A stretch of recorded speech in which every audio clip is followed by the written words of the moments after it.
Hello everybody. In my first ever tutorial of any kind, I am going to be showing my girlfriend beside me and anyone who cares to join in how to make a fairly simple version of a Himmeli, the massive straw sculpture shown on screen. I'll be doing a much simpler version. That one is roughly 1,500 pieces. The one that we'll be doing right now is 60 pieces, but it shows all of the fundamentals of how to make that kind of a structure. And once you have the basics, you can extrapolate how to do more complicated versions fairly simply. I also have a diagram with steps in my favorite drafting program, so I'll be able to show those on screen as we go as well. So without further ado, I'll show this off in motion. These things are just very, very serene and pleasant to watch. And you can do all kinds of different things with them. But here is what we will be making today. It is a super simple Himmeli. It is one of the most simple. The most simple being just this. Or even more simple, you could make a three-sided pyramid or a tetrahedron. But this is the basis for most of the traditional ones. And it's a fun place to start from. So I have this built out in stages for how it goes together. This is what we'll make. For learning, we're going to use just plastic drinking straws, which have colored stripes that match these stages. And then we won't be building this, but I thought I would also show here in the modeling program how you can take this basic form and then add a layer to it in order to start your way towards something more complicated like this. And that is exactly how it was built. It's just layer by layer, adding one piece of straw at a time and threading them together. So let's begin. Turn off all of the excess layers. And this is where we're going to start. So bring up the webcam so you can see what we're doing. So I am here. And I am here. I don't know if you can hear me very well. I don't have a microphone, but that's okay. Yeah. So what we have is a tray of straws, 60 of them color coordinated to match the diagram, a very large or very long sewing needle in my case, or in her case, just a thin piece of wire that was twisted up with a loop at one end for the eye because I don't actually have a second large sewing needle. But just something to pull the thread through the straws. Also have a spool of thread. It is perfectly normal polyester sewing thread. I like it because it's red, and I'm used to seeing Himmelis with red thread, so I think it's attractive. This one actually has a lot of cutoffs from my last large project, so there are knots in it here and there, which probably won't show up on the camera, but well, maybe they will. So it's actually tied together from a bunch of cut-off tails, but that's not a problem because those joints will get hidden inside the straws. So I'm going to start by just taking a length of it. I tend to do as long as I can manage, so a full arm span. So in my case, roughly 6 feet. Cut it off at the spool. And then I'll do the same. So we each need a long piece of thread to start. Now this thread is unlikely to actually last the entire project, so as we get towards the end of it, just tie on another piece and keep going. The big one that I showed, I don't know how many times I knotted extra thread on, but it took a lot. It Months. used up my old spool. And at one point, I had to split the thread into 8 different ones and do several legs at once. It was very intense, but well worth it. So, are we ready? We're ready as I'll ever be. All right. So, start by just threading your needle. I don't want to double it over, just have a nice long tail. And we will begin not with the full 8 pieces of the top, but only 6. So, at first, it will just be this.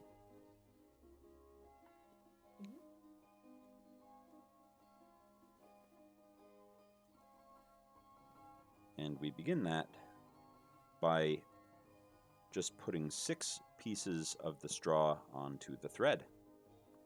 And because that the 6 pieces consist of 4 yellows and 2 greens, we're going to do yellow, yellow,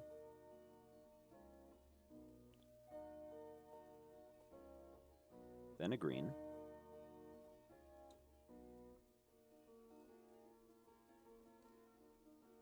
two more yellows,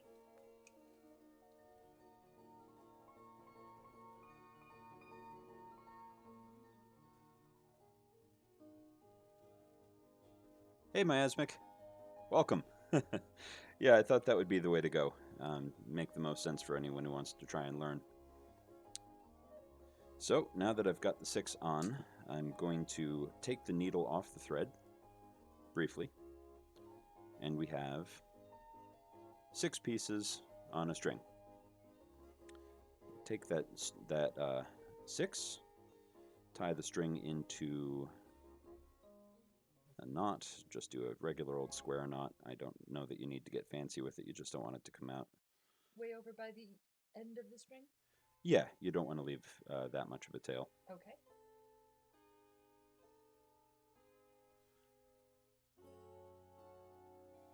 And this, if I can manage it? Yeah, that looks good. How tight do I want to make this? Snug, but not cinched down really hard. It's not so important with the plastic drinking straws, but if you tie it too tight when you're using organic straw, and somehow I have ended up with the wrong number. Probably because I'm streaming and slightly distracted. I forgot to put on the second green. So let's see if I can pick out that knot. Otherwise, I'll just cut it and start again.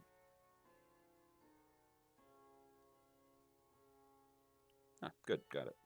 How's my tension? I will check it once I get the straw on. So, thread back up. Get my second green. Now I've got my 6.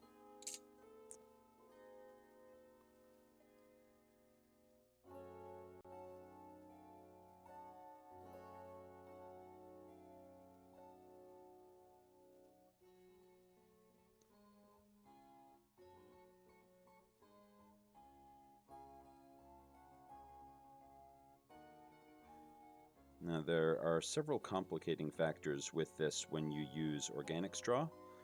The major one is that it has a grain, and it is delicate enough that the thread will actually split it down the grain if you have the tension too hard, or if you over-tighten the string at any point on the project. So, we have hexagons of 6 straws threaded on a tied-off loop of thread.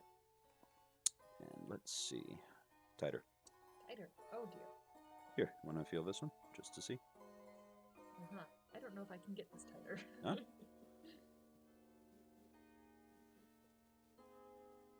Yeah, the more snug you can make it, the tighter all of the joints will be once you assemble it. Okay. Oh, look at that. I was able to pick it loose. Ah, good. Yeah, with a twisted up piece of wire, no less. I'm a knitter. Never underestimate my skills of joining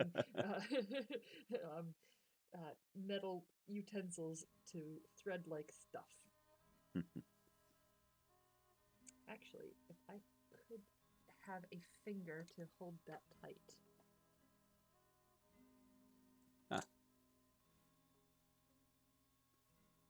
And this is all off camera, which is okay. naturally. It's fine. All right, let's see Okay. how that is. Good. That's much better. Aha. Okay. So I see. There's not much of a gap between the straws. you don't want any gap if Right. you can avoid it.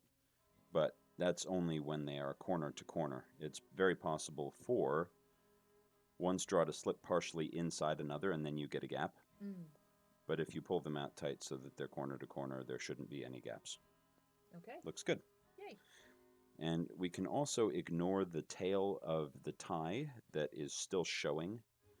We'll tuck that in later, and it's just nothing to worry about. So here we are, hexagon of straws, long thread still attached to it. So what's up next is you put the needle back on the long end of your thread. Or in my case, I never took it off. Aha. In any case, threaded needle. And what we have here is green, green, yellow, yellow, yellow, and yellow. And I'll bring the diagram back briefly. That is the destination of those 6 pieces. So what we want to do is bring the 2 yellow ones in like this and get them tied off. Oh yeah, good point, Miasmic. I was cooking at the time that Havoc was streaming his, but I looked at the recording and it was pretty cool. So, the colors might be a little hard to pick out on camera because I have striped straws instead of solid. That's okay. So what I've currently got is the straw. The 2 yellow straws on either part are coming up to a point in my hands. And I'm going to take the needle and feed the thread up so that it comes out the top of that point. Are you putting it back up through the spot where it was coming out? I'm putting it into the end of the yellow, Okay. and out the top of it. Yeah. Okay. So the answer is yes. And that's just the tail. So thread.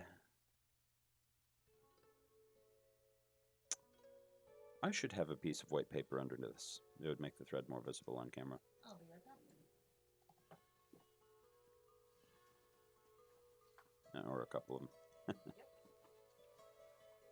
Clearly, this is my first attempt at this kind of thing.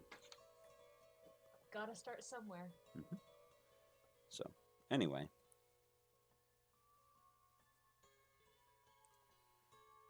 With the hexagon, the thread is now coming out from between 2 of the yellows. That is helpful. Bring the yellows together to make that bow tie shape. Take the needle, which is coming out of here, and put it back down the yellow straw across from it. Across or next to? The next to. Next to. I guess it depends on how you want to see it. You are basically sewing the thread to make a triangle. So now we have a triangle of thread running in a pattern around here.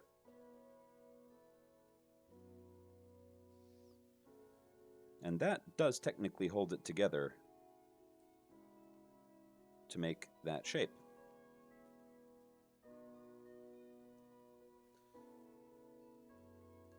So at this stage, it is now cinched together enough to add the other 2 legs to make the pyramid at the top. These 2. Okay. So, we take another of the green straws from the supply. I should grab from my tray, not yours, I think. That would be good. So thread a green straw onto the needle.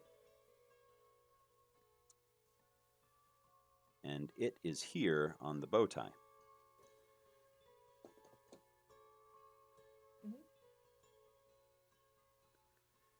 Then you take it, the needle and thread, so that you go from green to green and follow it along to the yellow and feed it up the yellow and out the top.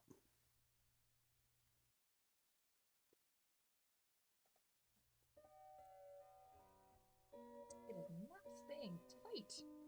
It doesn't need to stay tight yet. You can cinch it up to 3 straws into the past. And this is the kind of thing where with the organic straws, it's really easy to start a split which unzips the entire straw, and then that piece is ruined. And that can happen several straws back, so you'd have to take out a lot and have to redo them. Ugh.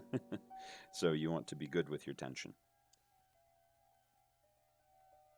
Well, I know about tension. Yes, with the knitting. Yes. So anyway, that has made a third triangular face with the new green straw and the 2 yellow straws that used to be on opposite sides of the bow tie. Then you take the needle and put it back down the final yellow straw that you haven't revisited yet, and send it down towards the corner where there is still an open side on your pyramid.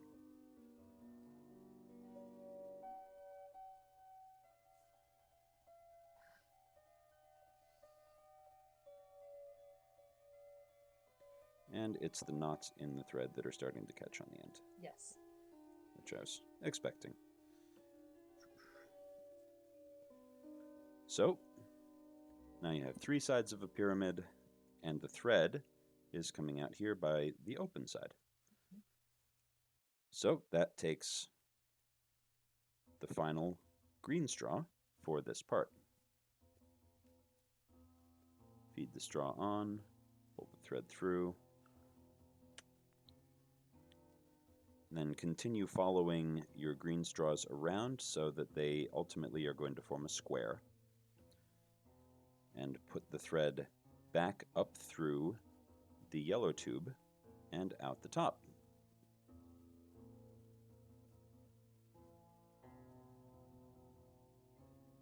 That solidifies that very nicely. Yes, it does.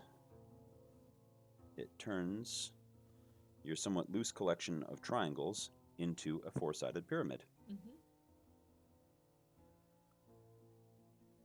Which is still not rigid because it has a square face on the bottom, so it is very flexible. It can squish together.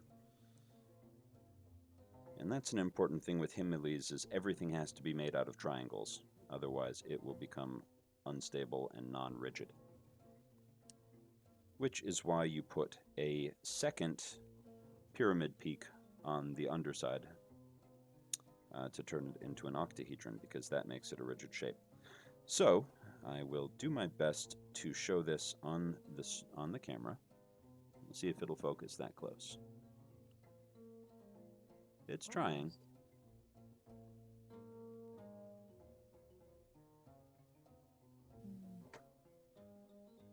Nope. No, it doesn't want to. It would if I told it to directly. There we go. There. So up at the peak, you have the thread going from one straw to the adjacent straw all the way around. And that is the key difference between the method that I use and the method that most diagrams teach. Most diagrams have threads going across that peak, and what that does is it pulls straws together like that and makes an ugly joint. This may have an open joint, but it's even all the way around. And the smaller your straw in diameter, the tighter that is going to be. But, of course, we also have the thread coming out of the top, and we need it coming out of the bottom to make the part on the underside. So just send it back down an adjacent yellow tube.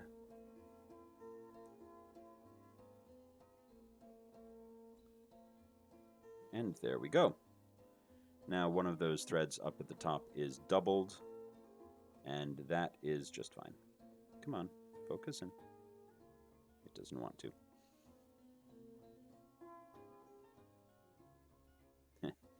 One day I'll learn how to do this better. Anyway, point is, one of those is doubled over, and that's okay. You can have multiple threads wherever you need, and it's generally not going to show, and even if it does, that's just a bit more red, which is cheerful. So, an important principle with the way I like to build these is not to have the thread crossing the open space at any of the corners, because if you do, then you have the chance for it to pull in. So because of that, I'm not going to go straight from the yellow tube that I've come down to the other yellow tube that's going to make the bottom peak of the pyramid. Okay. What I'll do instead is thread it through one of the adjacent green tubes that makes up the square, so that the thread is now coming out of one of the greens. And that sets us up very nicely for the next step, which I'll bring up in Rhino. And that next step, now that we have this built, is a second peak on the underside. And the construction is very similar. So, I have the straw coming out of the green, or the thread coming out of the green, pardon me. We will take 2 yellows from our pile and thread both of them onto the string.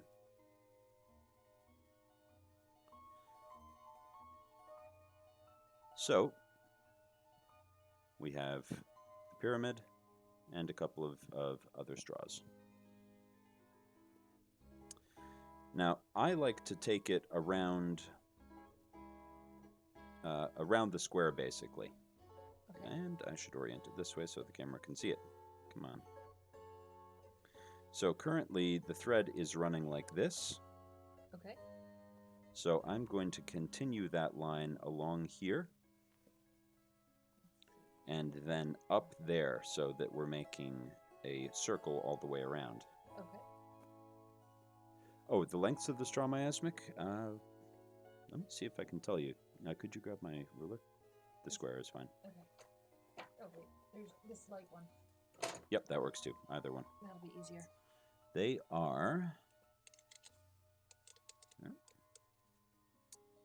2.5 inches. 2.5 inches long. And considerably longer than what you have for the other Himmelis. Yeah, that's right. These are much longer. The others tend to be under 2 inches for most of the pieces, unless I'm doing a large part. That's a good question, though. But generally, it's a balancing act between how you want it to look in terms of how fat you want the lines of the thing to be.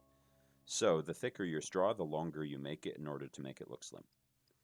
So anyway, string going around, and then up this green tube. So I've got a question. Yep. My string came through there and out here. Yes. I go in this tube? That's correct. Okay. So, here we are. So I've skipped that tube entirely? Yes. Okay. Yeah, we're going alternating tubes. We're not hitting every single one of the greens. Okay. So the thread is currently running in a pattern like so.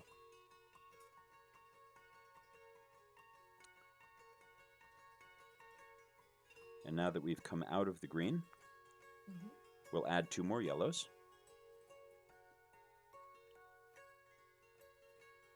I can't wait for this to firm up and actually start looking real. Well, it'll become rigid as soon as we have attached these 2 yellow triangles to each other. So, here we are. That came out of that. Yep, very good. So I skip this one. Yes. And I bring it through this one. Yes. Okay. And out the other end. And I'll just pull it all tight. And I'm going to take the papers away so that you can see the straw a little more easily. So, we have a pyramid with a couple of ears that will become the bottom peak for the octahedron. Mm-hmm. And the thread is running in a continuous path around the outside of that hexagon. Mm-hmm. Just like when we first started. So, we will continue that and just continue on that outer hexagonal perimeter until we are coming out of the point of one of the yellow triangles. Uh-huh. And at this point, I'm starting to run out of thread. So it is probably a good time to attach my next length. Okay.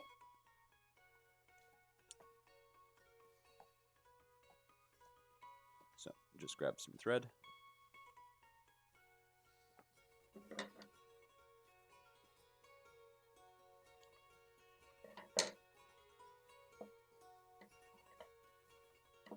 And you must have started with a longer piece because you have a bit more left. I have very long arms for my height.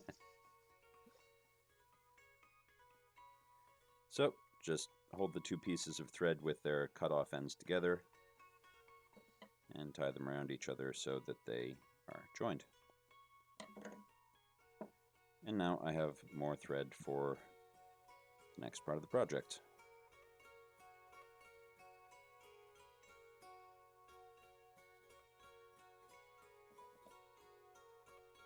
Get it back on the needle, and here we go. So, got a hexagonal base on the pyramid, and the thread is coming out of the yellow triangle. Ready? Yep.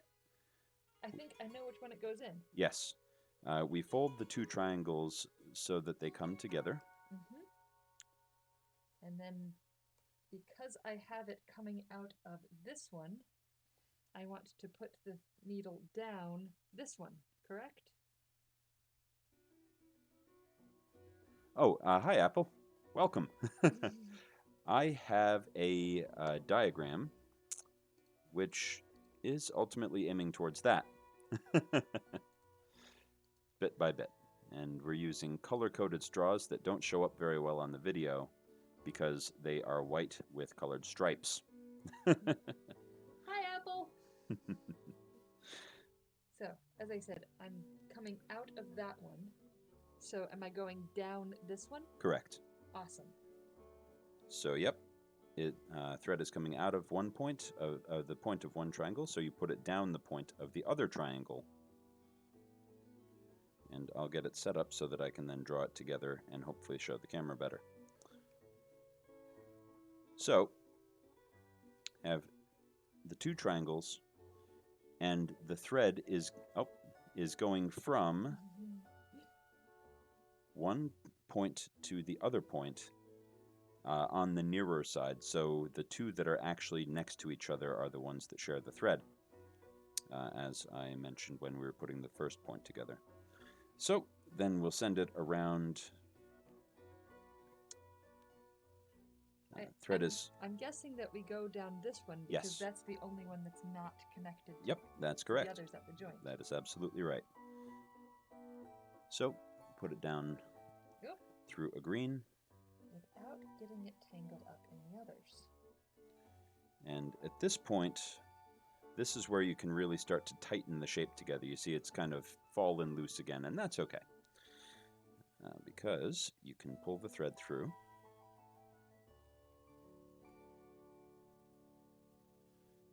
And it will tighten itself up to a certain amount into an octahedron. Uh-huh. So you've come out of a green, so you're going to head up through a yellow back out to that underside point.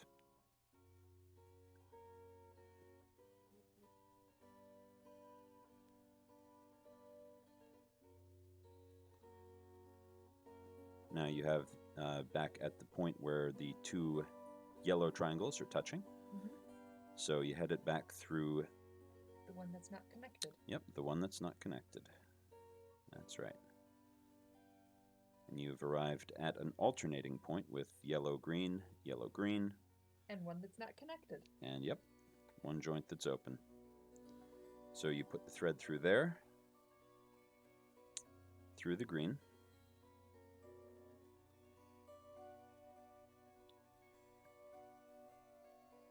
and you're at another yellow, green point. With one that's not connected. So I feel make like a that broken connection. record. Yep.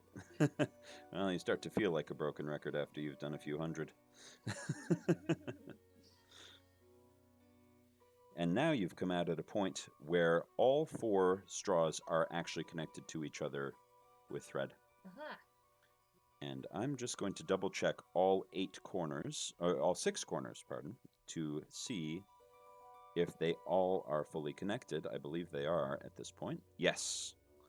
So, this is the most basic kind of Himmeli that I tend to work with. It is a plain old octahedron. Hi, miasmic. He said, "That's good game, well played." Oh. So that is the start that I build most of them from. Very good, Holy. I appreciate that pun tremendously. It is, and so much more.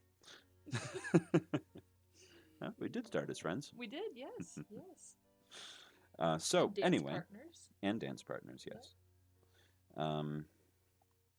So this is now a fully constructed octahedron with all 6 corners connected properly. And at this stage, just to make it a little sturdier, I am going to run the thread a few more times. Okay. And you just pick a direction and go. It doesn't matter which. Then I have to stay oriented to where I've been. You're color-coded. That's how you stay oriented. Just so long as you remember that green is the equator, it doesn't matter which yellow is top or bottom. Yes. So I'm just going to take, I started here, and I am just going to run around the triangle for 3 or 4 straws until I don't think it is going to come loose on me. And a lot of this is done by feel. Myself, I have very sensitive hands. They give me a lot of information, which is good for this and work and pretty much any craft I do. I like to say that I can almost see with them. So I think that is fairly sturdy at this point. Now, let's see if I can get this to focus again. Sort of. It is definitely very possible for this to happen. And there is nothing to be done about that. So, don't worry about it. You can adjust that once you've finished construction and you're ready to hang it. You sort of just go through by hand and even up the corners a little bit so that they are nice. Or alternatively, if you are going to be adding another round of things to one of the triangular faces, that is likely to actually help pull it even, and that is the next step. Are you ready? I'm just tightening up the bottom. You did yours a lot faster than me. Ah, gotcha. So, vamp. Well, I can bring up the diagram and actually describe what's going to happen. So, we are here. We have an octahedron. The next stage is to put a tetrahedron on each of the faces on the underside peak. And that is very, very straightforward. It is more of the same process. And it will be done in a very similar fashion. Are you ready? You have it coming out of a... Green. Okay. I want to do one more tightening. Yeah, and I'm pulling these a lot harder than I would with the straw because it's plastic and it can take a bit more force. But with the straw, those are also slightly spongy, so they actually have a bit of shock absorption in them. Right.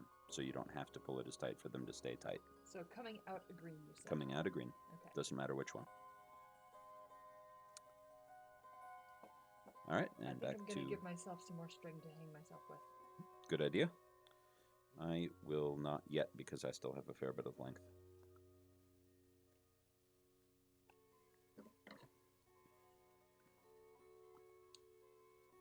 But back to the camera. So, as in the diagram, I'm now going to move on to the third color of straw, which is red. And for each of these points, we only need 3 because the underside of the tetrahedron is the face of the octahedron. Just wait for Violet to be ready. Oh, you're doing square knots. Yes. That works. Okay. Doesn't make much difference.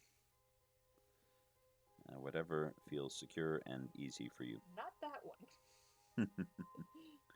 Sure thing, Apple. Yeah, so far we have added 12 out of 60 pieces. So feel free to have us on in the background. Each stage is fairly repetitive. Like this stage has 4 repeats of the same thing. So will the next, and so on and so forth. So don't necessarily need to see the whole thing to get the idea.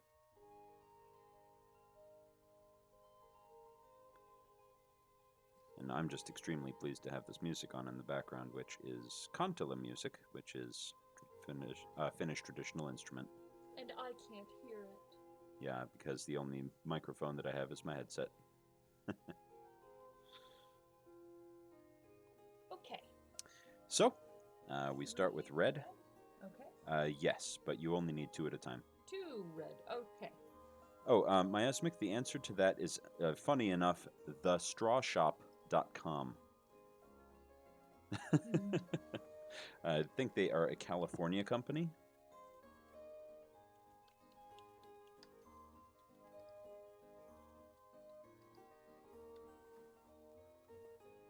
Let me just follow that link real quick to make sure that it's the right place. Oh, Yep. yeah. Yeah, that's them. Ooh, do they have more colors now? They've always had lots of Oh, colors. okay. I just get the raw ones. And from them, I get either rye or wheat straw, depending on what I want. And I get the natural wheat stalks. They're like $3.50 per bag, which is several hundred pieces. And then each of those lengths of the several hundred that I get is likely to yield 3 or 4 pieces for my project. And if you get rye straw from them, that comes in a bundle by weight, quarter of a pound for $30, and that's easily enough for an entire project. They do come in varying conditions because it's straw and it goes through the mail, so it's not necessarily going to be 100% intact. So you cut out the parts that you can use, which is probably 80 to 90% of it, and discard the rest. But it's so cheap that it doesn't really matter. Or alternatively, with the next project I'll be doing, we actually have, because we live out in the country, various wild grasses that form tubular straw when they dry out in the fall. So I actually have some that I harvested locally, and I will be using that for the one I make for my boss. Or for our shop, anyway. She's offered me a place to hang one on display, and even offered to let me use some of our unused amethyst briolets and beads in the corners for decoration, which is pretty cool. But that wild straw that we have here is so tough that I actually need a lathe to cut it, which I have. It's almost like bamboo, so it's much tougher to work with. It's much harder, but it's also much sturdier and heavier. Anyway, back to the process. Time to start adding red straws. So, Violet has grasped the concept already, and she has threaded 2 red straws onto the thread, which is correct. S-M-O-T. So, 2 red straws. They go back to the green one that you just came out of to form another triangle. But because I want to go around, I'm not actually going to put the thread back into the triangle. I am instead going to put it down a yellow straw. Okay, so I came out of this green straw. Yep, you can. So I should turn it this way to have it oriented the same way as you. Yes. Okay. It could also be oriented on there. Okay. Doesn't matter which at this Alright. stage. And I'm going to put my needle down this yellow straw. Yes. Okay. Or this one. Either is fine until you've started. Right. And then I better stick with it. Exactly. Yeah, no, once you've started adding pieces, it becomes more directional. But when you start, once you get the octahedron, and especially because with natural straws it's not color-coded, you can start literally anywhere and just pick a direction to build from. So, you have the octahedron with a triangle hanging off from one of the green straws and the thread coming out of one of the yellow peaks. You take another red straw,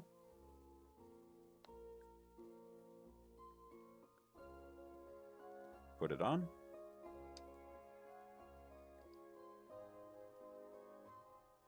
then you bring that red straw to match the point of the red triangle.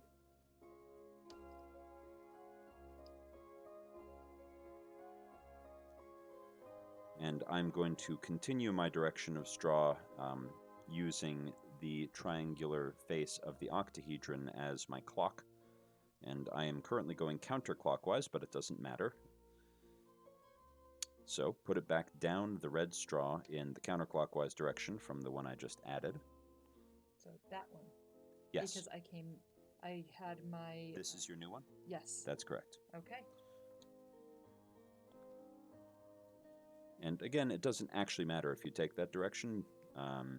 It's just what I like to do. Consistency is good. Yes, yeah, a pattern helps you stay organized and not lose your places as much. So, you've already got your red peak coming off the face. Mm-hmm.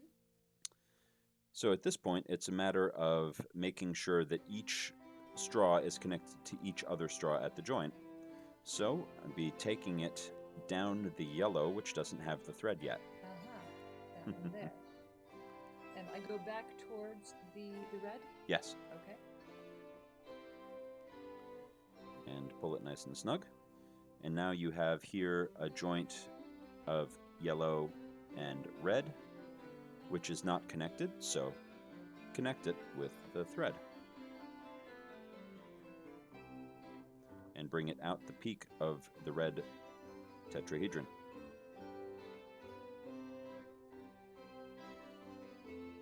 Now there are two straws of the red tetrahedron which are not connected, so connect them. Whee! There's a good weight to this fake needle. Yeah, it's pretty good. Yeah. And again, here at this joint, you have three colors coming together. You have green, yellow, and red, making the point of the tetrahedron.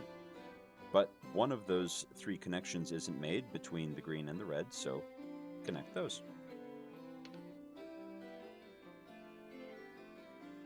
And now my thread has come out at a point where everything is connected.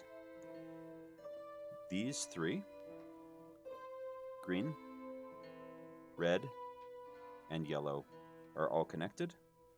Following the triangle around, all connected, and up at the point of the red tetrahedron, all connected. That means this point is finished. And it also means that you now have an absolute top of your entire piece, because the red is aiming down. So the yellow pyramid, which does not have the red tetrahedron, the point of that is your absolute top. So what you want now is to move on to the next red point. And you don't want to cut across the joint because of what I said at the beginning. You don't want them to pull too close together. So you need to walk the thread around your next face until it is coming out of one of the correct spots. Okay. So I'm going to do that by sending it down the yellow straw towards the other red. Ah, okay. That one. So here I am, oriented up with my tetrahedron, and the thread is, At the bottom. yep, and I'm not showing that very well, is coming out the bottom of the underside yellow peak. And it wants to be coming specifically out of the yellow straw. So, just like with the last tetrahedron, put 2 reds on the thread. But with the other one, we did it from the green. Doesn't matter. Doesn't matter. Okay. So long as you see you have here, let me orient it. You have an empty face. Yes. As long as the thread is coming out of one of those 3 straws, it doesn't matter which one it is. Okay.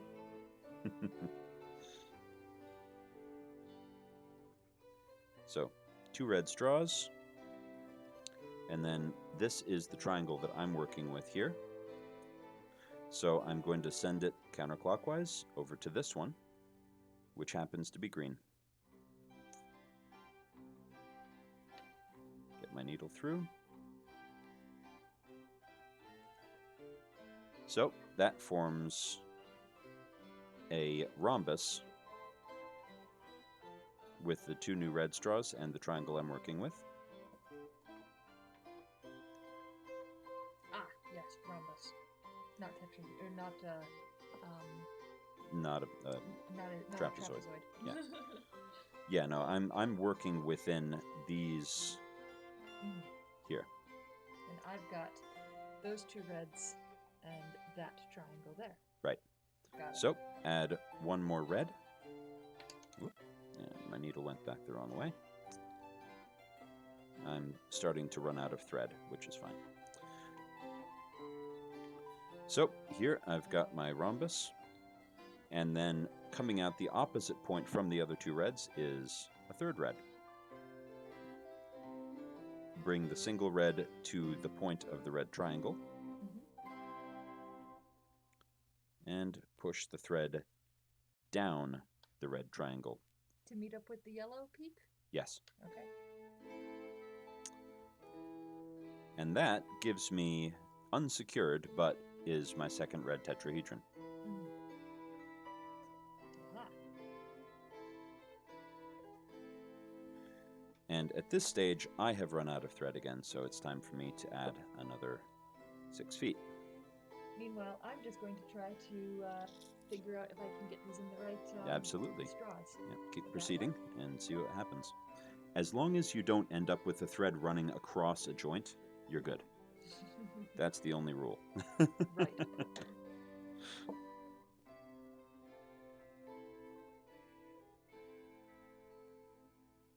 Yeah, thread only goes from adjacent straw to adjacent straw.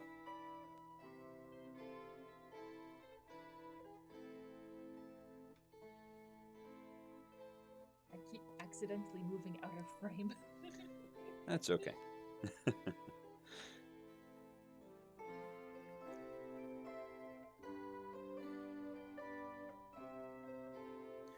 Yeah, I have the camera zoomed out a little bit because I need to be somewhat mobile. And I want to capture the whole process. So hopefully it'll be clear enough for people to follow if they're interested. So anyway, I now have a 2nd red tetrahedron that is unsecured, but is rigid because it is made entirely of triangles. This one.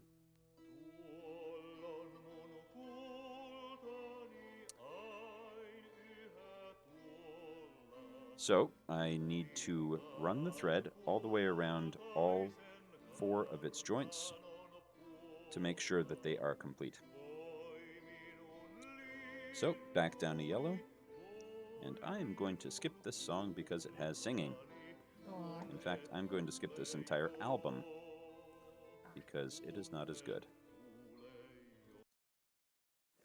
All right. I am currently holding on to the peak that I just put on because I nearly forgot which one it was. Aha.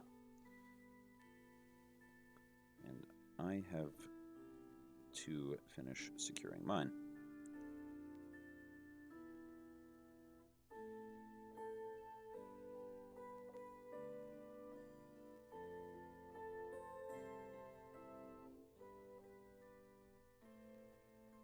But I definitely got it all secured. Excellent. And I'm coming out the bottom peak. Very good. You mean the bottom yellow? Yes, the bottom yellow. Great.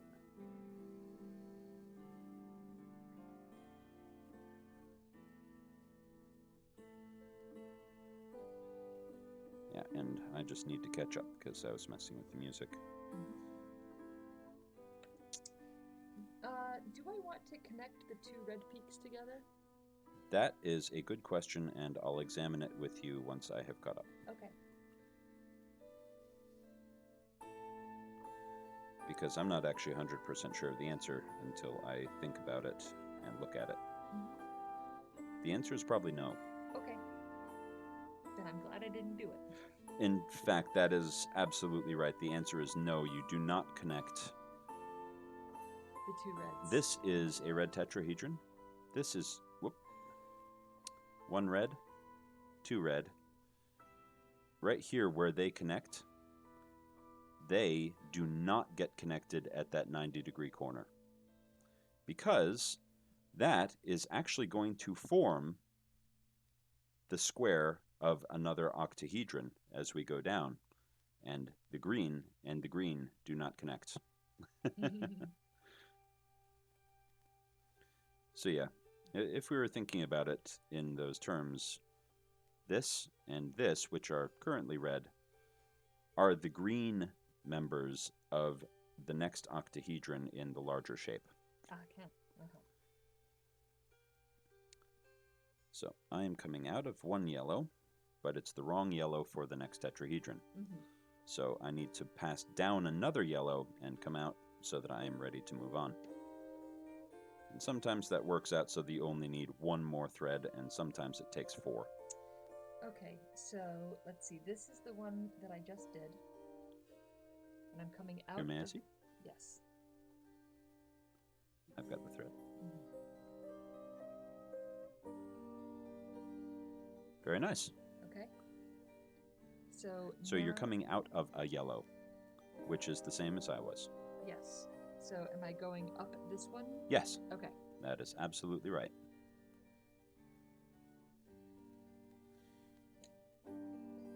So we are starting the next red tetrahedron. Let me guess, we put 2 reds on.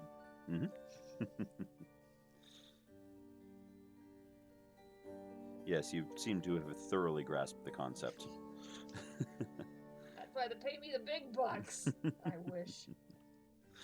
Well, you asked to learn.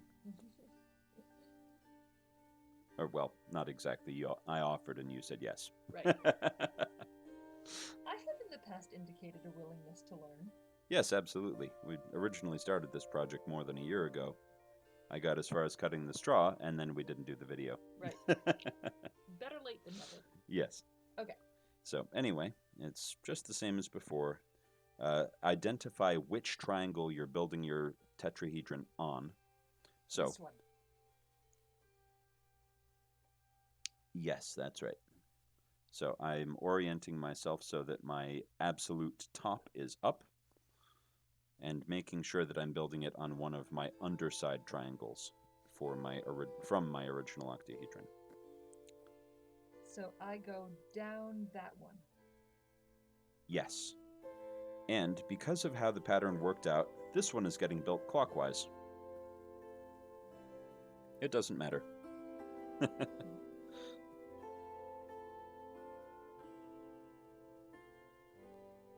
Oh, and I've managed to double over my thread and tie it in a knot, which should be pretty easy to pick out because it's not tight. Well, it wasn't until I got my hands on it. Now it is. Oh, there we go. I'll loosen back up. All right, so got a rhombus with our new loose triangle and a green, yellow, yellow.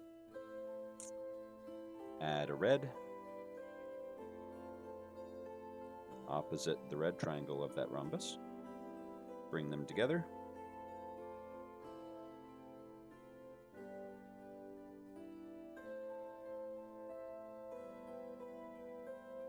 And send the thread down the red triangle. Does it matter which side? Nope, but I'm continuing the direction that I had been going in, which is clockwise.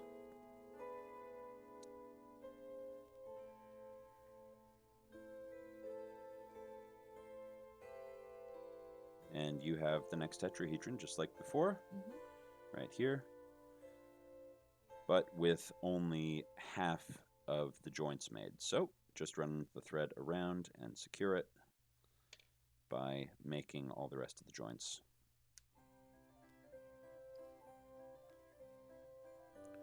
This is going much better than I was expecting. You have an excellent student. I do. I have a fantastic student, but it's also easier than I remember. Or less time consuming, I should say. Although, I don't know how long we've been going. Oh, about half an hour. We've been recording for an hour. Oh, much longer than I thought. Right. Never mind. It's just so relaxing that I don't notice time passing.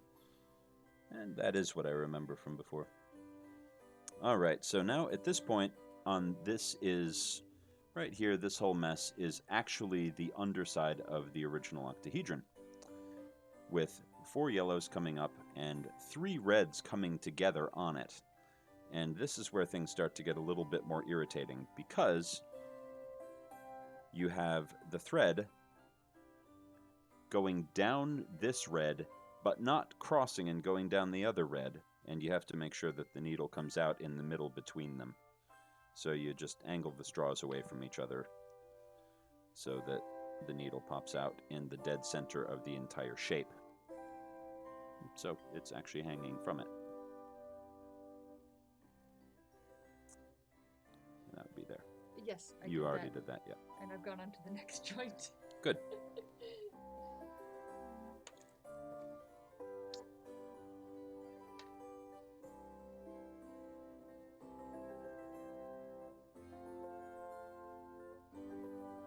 You know, I should have been tipped off that time was passing when the first album of Contilla music was done. Probably. Learning has occurred. Yes, absolutely. All right, so we've got the third of the tetrahedrons.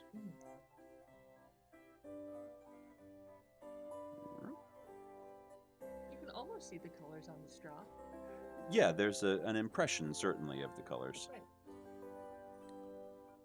But the straw is coming out in an unfortunate spot, which is not particularly useful. Is yours the same? Yes, Yes, it is. It's Okay. coming out at yellow. Do I aim it down the green? Yep. Okay. Absolutely. So, Towards the empty. yes, there is triangle. one more triangle on the underside of the octahedron over here. So we're aiming the thread towards the straws that make up that empty triangle. So we're going to go down a green, which is the equator of the original shape. And when we're walking the thread along from straw to straw, as always, you're just making sure never to cross through the center of a joint.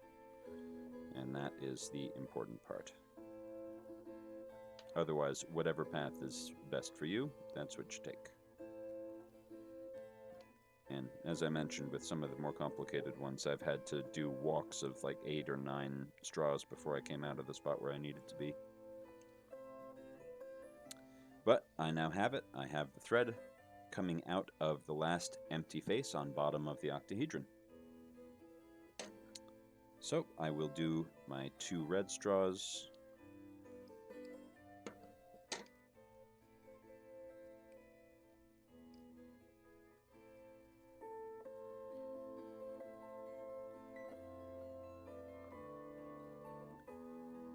And continuing around this triangular face, I've transitioned back to counterclockwise just by the vagaries of how I walked the thread over. It was completely unintentional, and it doesn't matter. Now this rhombus is actually forming with the red peak on top of one of the other tetrahedrons. That's fine. It doesn't matter.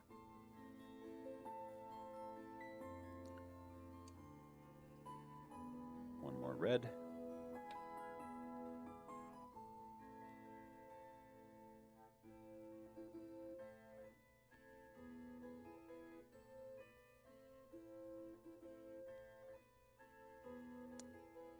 Bring the triangle and the new straw together, just like before. And this is the 4th time we've done it, so hopefully by this point, it's, if not long before, it has become comfortable. Now this is the point at which I like to have long needle nose pliers or tweezers, because I have my needle in this straw coming into the joint in the middle of everything. So what I do is I grab that needle and pull it out past all of the joints so that I don't accidentally send it down another straw. And again, with smaller Himmelis and smaller joints and more pieces coming together in a spot, the pliers or tweezers, as the case may be, are absolutely vital for actually getting a hold of that needle. And in fact, in some of the bigger ones, I've actually had to use magnets to pull the needle along inside the straw because it didn't make it. And that works too. So, just firming up the tetrahedron. Question? Oh, it doesn't really matter which side I send the straw or the needle down, correct? Correct. Okay. Yeah, so long as you're not crossing a joint. Right. Although where 3 straws only are coming together, it's impossible to cross the joint because that's how geometry works. Right.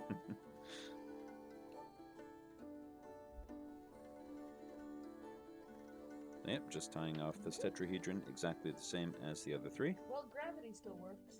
Yes, I would hope so.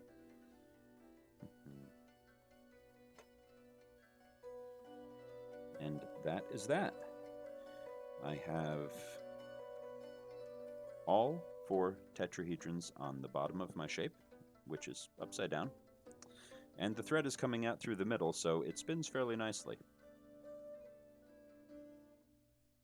But it actually goes this way up.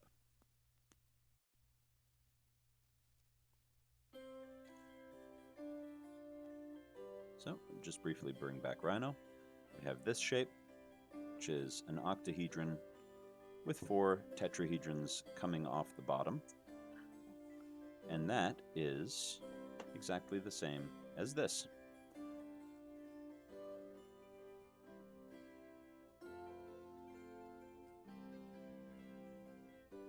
So, the next stage is to turn adjacent tetrahedrons into portions of more octahedrons.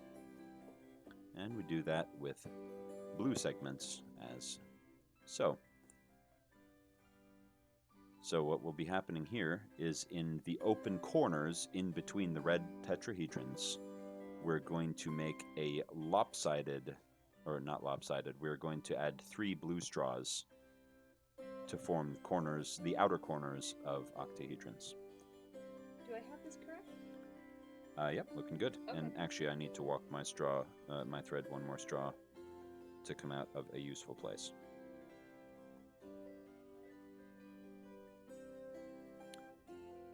What happened there? Did you get a knot? Maybe. I have some extraneous threads. Yeah. Those are ends where pieces are tied together. It makes it a little bit hard to see.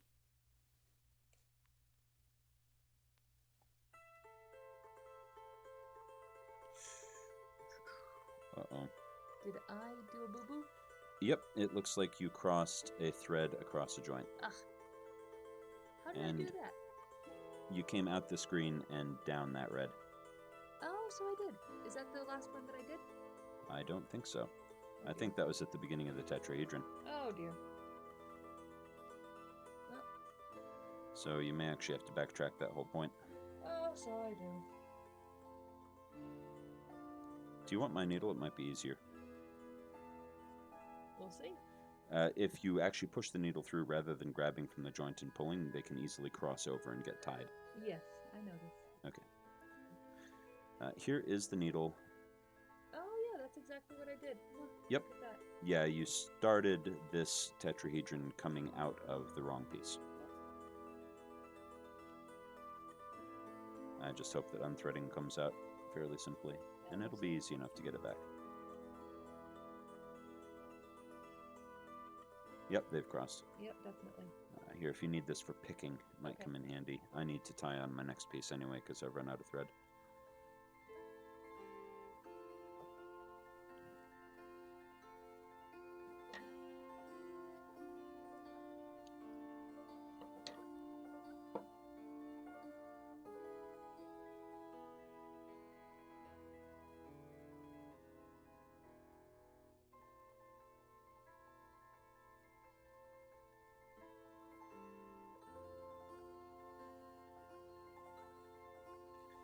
All right, and I am ready to proceed once you have rebuilt that one. Oh, yeah, that's exactly what it was. And just pull the straw in order to pull the thread.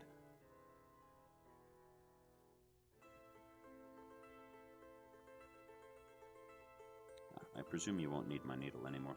Hopefully.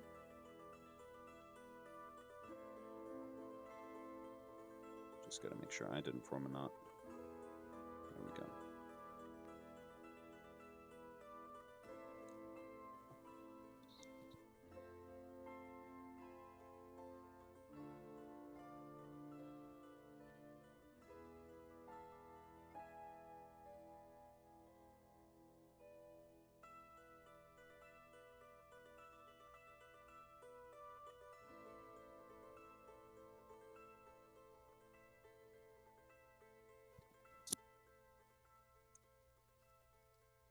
Got that one undone.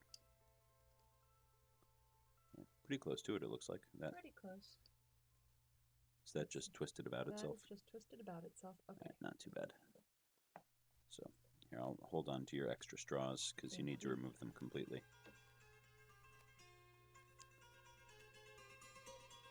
Yeah, you need to take that straw off and take the thread down the yellow. Okay. Oh, big tangle.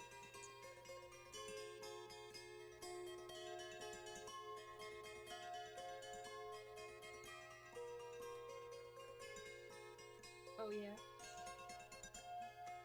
There's Oh, the tangle. Now it's a I little need your tangled. pick. Here you go. Thank you. Looks like there's one loop trapping the rest. Yeah. As often happens. Nice. Later. And yet I had to untangle your last skein. Not the last one. Oh, the one before? And about 3 before. Ah, gotcha. Although, mostly because I find it fun. Yes.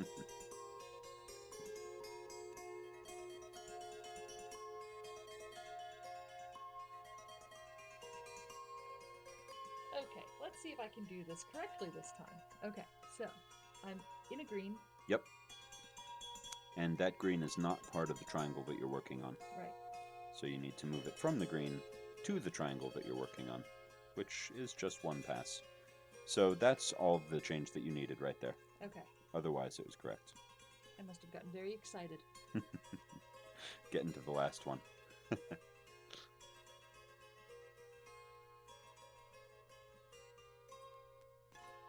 right. So there's that. Mm-hmm.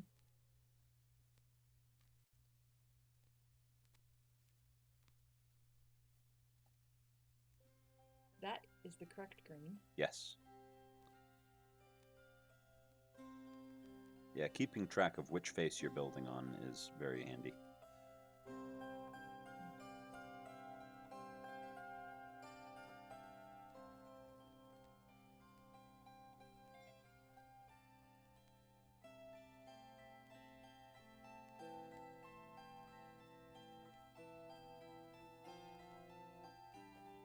Did that knot again? No. Or is that actually the tie between That's two? the tie. Okay. Okay, so now... You've brought new to peak. Yep, down either one. Mm-hmm.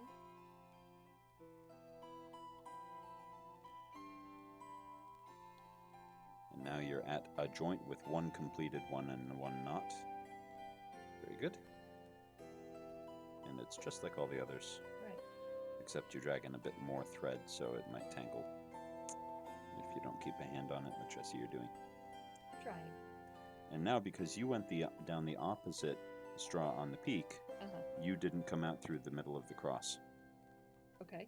Which is good. Okay. It's easier. And once you get used to it, you can make choices like that on purpose, just to make life easier for yourself. I just work on that instinctive with the light. Actually, I think it had more to do with wanting to tie off a triangle so the rest stayed more rigid. Which, honestly, is what I usually do. But it doesn't make any difference. Alright, one more joint to complete? Or is it two? We'll see. Definitely that one. Yep, but I think that might be it.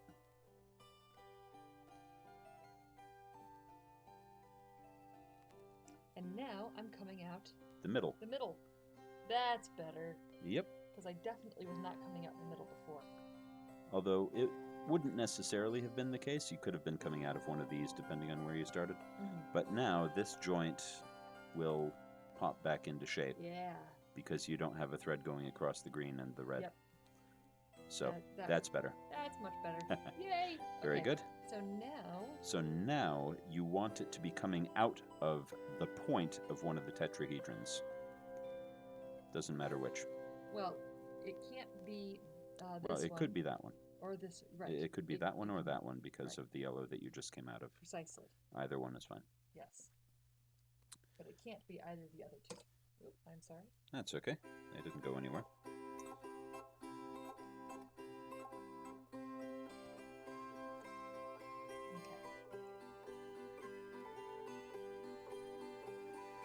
So, you have your 4 tetrahedrons.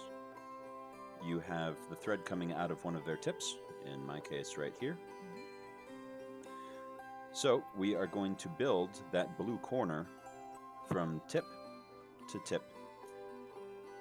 And I'll just bring the diagram up once more now that you're caught up again. Mm-hmm. So, we are going from this to this, which entails adding those 3 pieces at each of the 4 corners. So, as per usual, we will start with two pieces. And it is not going to be all the way around that outer perimeter. Oh. We will not be making that. This makes sense. Actually, trying to figure out how to show it to the camera. And my brain doesn't quite work that way. Here we go. So, this is not the shape that we'll be making. Because if we tried to make that shape, we would have a thread going across a joint here where the blues come together. So what we will be doing is going from point of the tetrahedron back up to the equator of the octahedron with the green.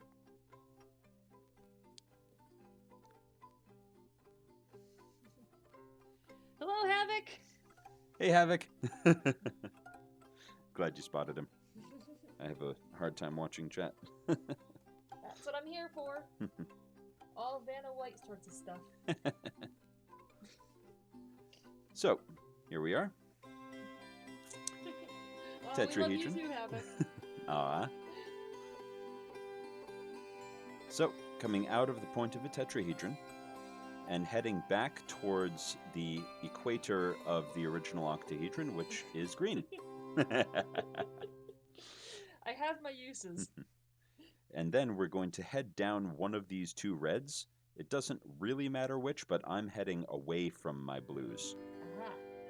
So I've got my blue triangle over here coming up to the equator, so I'm going to go down that one? Down the other red, yes, away from where you just came from. Okay. At least I like to go that way because it ultimately takes fewer threads.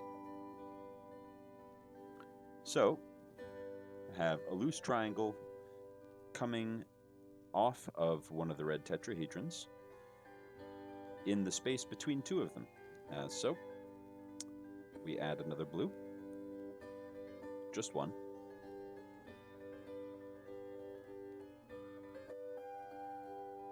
So we have, like so, 2 red tetrahedrons with a blue triangle on one of them and a single blue straw on the other. Bring the blue straw to the blue triangle and head down one of the 2. I bet that was one of our candles falling down. Oh, that's fun. Yes. Thankfully, it's... Corded. Yeah. You think that is a suction cup detaching from a window? Oh, yes. But it's not going to burn the house down. It's All not right. fun. Yeah, all LED. Oh, I was dead wrong about that. It does matter which of the blues you go down. Oh, really? Yes, it does, because this is not a tetrahedron. This is an octahedron that we're making. So I went the wrong way, and so did you, because you followed along. All I did was follow instructions. Right off the cliff. Yep. Oh, and I also managed to form a knot in my thread. I did not do that. There we go. Mistakes happen. So, I need to loop this temporarily so that I can show it off properly. Whoop. Come here, you. What have I done? You've gotten distracted. I have gotten distracted by candles falling off the window. Yes.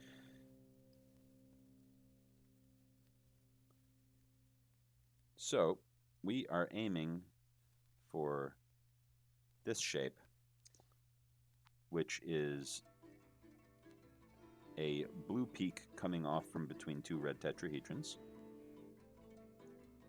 But because we have a square going on the underside, you can't have a thread connecting one corner of the square, or one leg of the square to the other leg of the square, and that's what we accidentally did, because that will make an ugly joint. No ugly joints.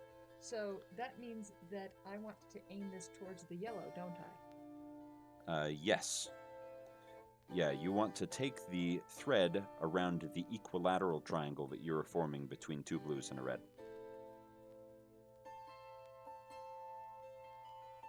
Color coding is actually very good for describing. Yes.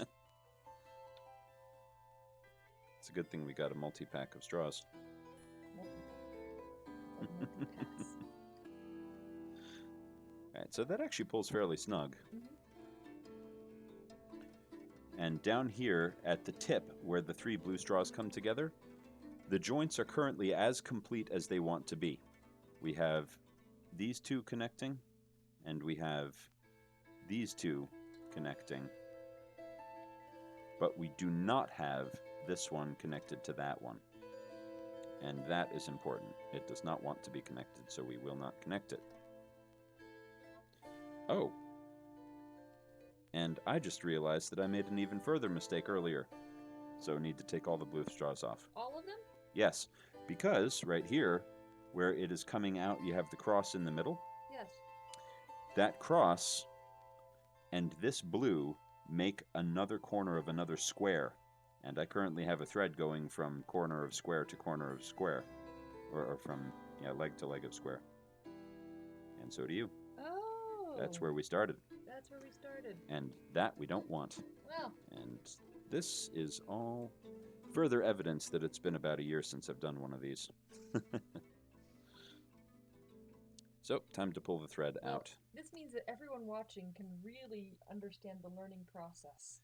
Yep, and see some of the pitfalls that you can easily get into if you don't focus very hard on the process and are instead talking to your friends on stream or listening to candles as they fall off the window. Fortunately, caught it really early on, and it is very easy to take out and redo. So, that means we'll get to show you where you absolutely want the thread to come out of before you start the blue peak. Okay. So we don't want to go from this bottom straw to the blue, correct? That's right. Currently, the thread is coming from the middle of the cross out towards a bottom peak of a tetrahedron. So you want to send it up the tetrahedron towards the green equator, and make sure that your tetrahedron is still pulled tight, because at this point mine has gotten a little loose, which is not too surprising. But fortunately, I can still snug it. So the place where you start the blue peak is this joint, which is yellow coming down from your absolute top to the equator, green and green, which are the equator, and then two legs of two different tetrahedrons. That's where you are. The thread is coming out of one of the red of the tetrahedron and out of there. That's where you start the blue. Right there. Yep. So, one blue, second blue,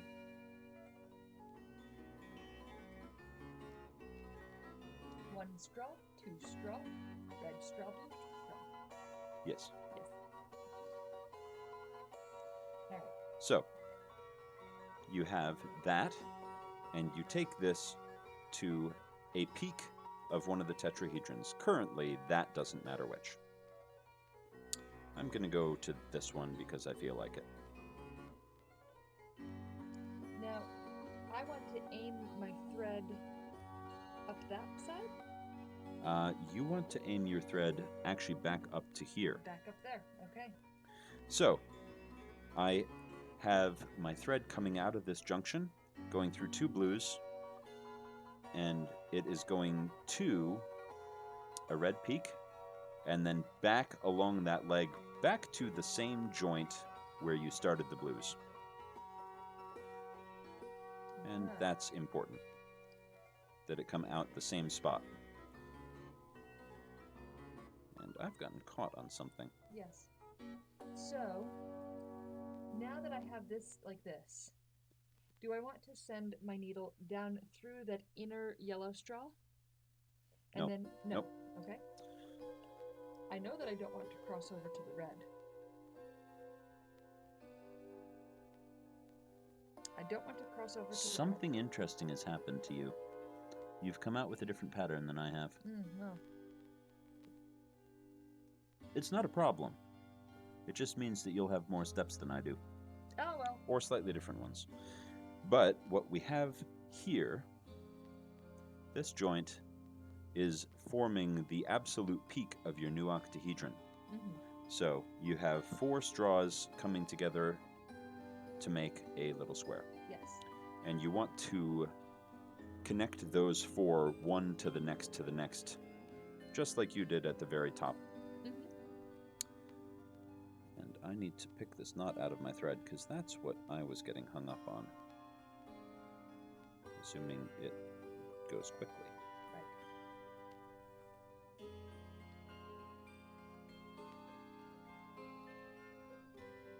So I could go back down this blue one. That is exactly what you do. Okay. I was just trying to figure out how yours got to be different than mine.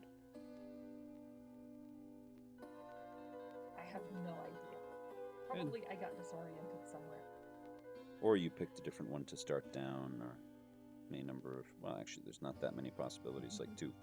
Mm-hmm. There we go. Knot is free.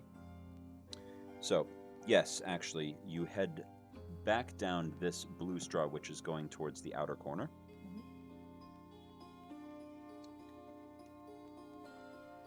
And bring the thread through and tighten up that triangle. So that's nice and snug, the blue triangle. And now you take that third blue straw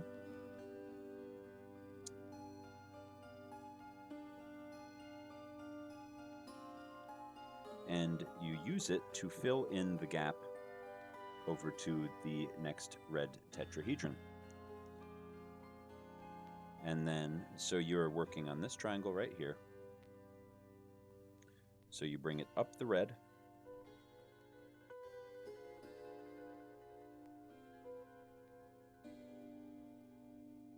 This is much easier now that it actually keeps its own form a little bit. Yes, absolutely.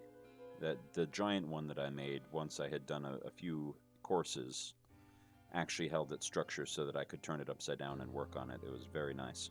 And that's what we'll be doing on the next stage after the blues are all on. Mhm.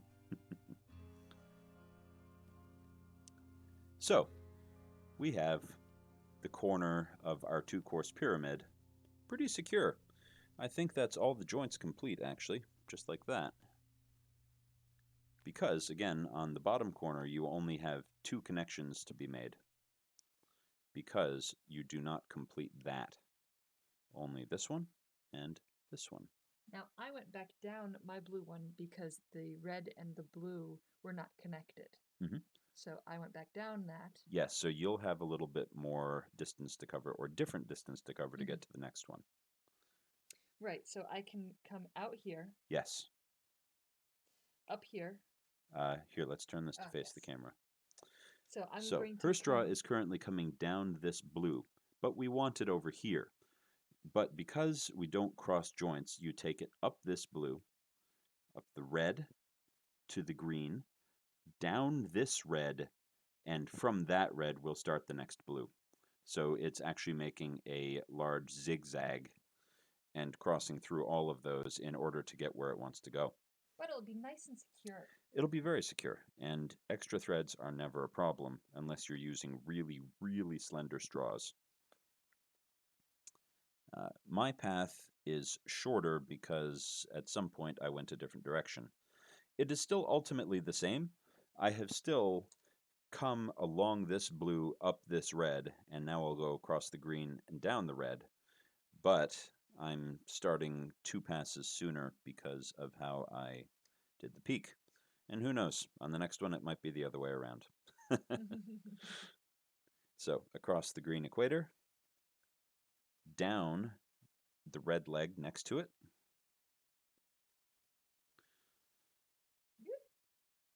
and out the bottom of the red tetrahedron. Here. Put 2 blues on the thread.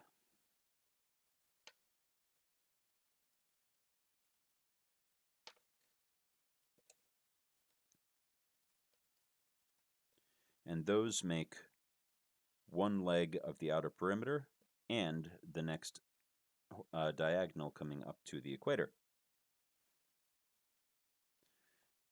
And at this stage, I'm actually going to walk down the next red out towards the other point of the next tetrahedron. This one? Yes, that's right. I'm following very, very closely. If I can. And then add another blue.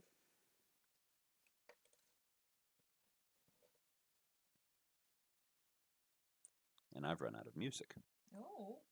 Which is okay. I will very happily start over at the beginning again because I love this music.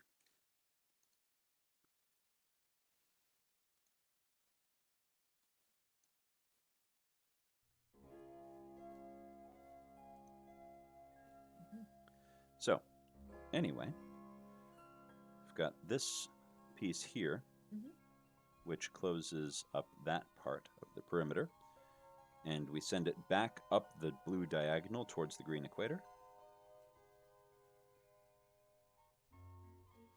Without sending the needle into the other straws. Yep, you don't want to put it in the yellow coming out the peak because it's easy to do that by accident. So I'm now going to end up with a long path towards the next point, and that's okay. I want to join the blue that you're on. That one. That's right. That is this blue and this red want to be connected because they are the peak of this current lower octahedron. And that actually makes all of the joints of this corner. But the thread is coming out of a very inconvenient spot over here on a completed side. So we need to walk it around a bunch of triangles to get it where it wants to go. So I'm going to bring it through this blue. There are lots of different paths you can take. Yes. Do we want to anchor those two together at all? No. No. Okay. No, those are a square. So you don't cross the joint.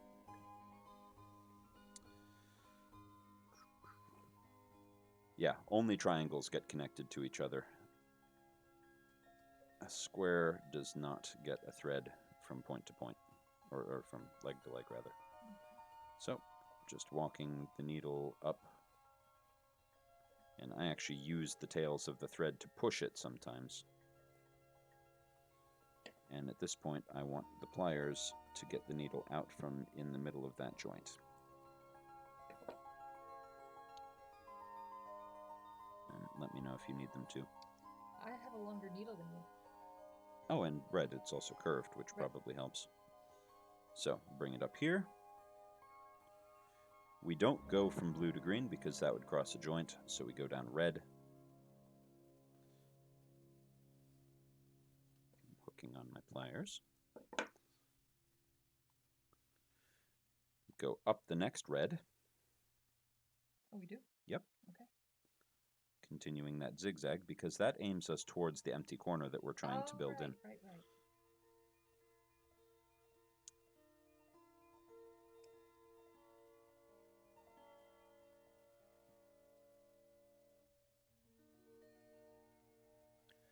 And now we are where we want to be. We have come along here, or rather from here, zigzagged across, and now we are coming out of one of the reds of the corner that we're working on filling. So, just like before, and I see Violet needs more thread. Oh, yes, always. I will soon, but I have a couple more to do. So I'll wait until you're ready. Thanks.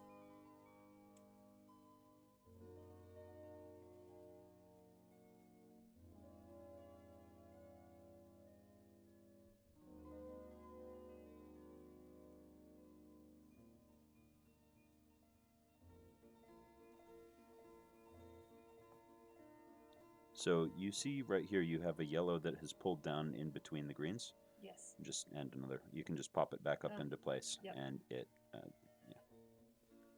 and then it'll sit there happily until pressure gets put on it and it scoots back down.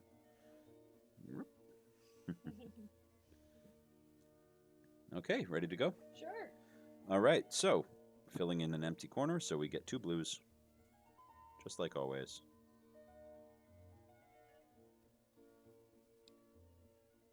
I'm very curious if my voice has the same effect on our audience that it does on you and puts them to sleep. Probably. You have a very soothing voice. There we go. Got my 2 blues. Hi, Havoc. Not quite, I guess. You're not asleep yet. This is good. Now, there are 2 ways that we can go with this. Mm-hmm. Violet has taken the smart way. I haven't. But this is good because I wanted to point it out. So we can either close in that way or this way. This way is better because when we then fill in the next one, it will be aiming us in the direction of our final corner. That's why I did it. Hey, I believe it if you tell me. I told you, I have very good instincts. Oh, I guess my pliers aren't that magnetized. Okay. There we go.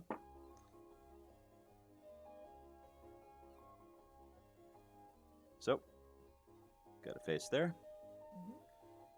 And now we have to come back down the blue because that is the adjacent one.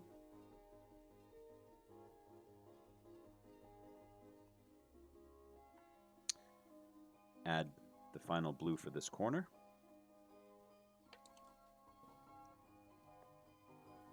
Which fills in here.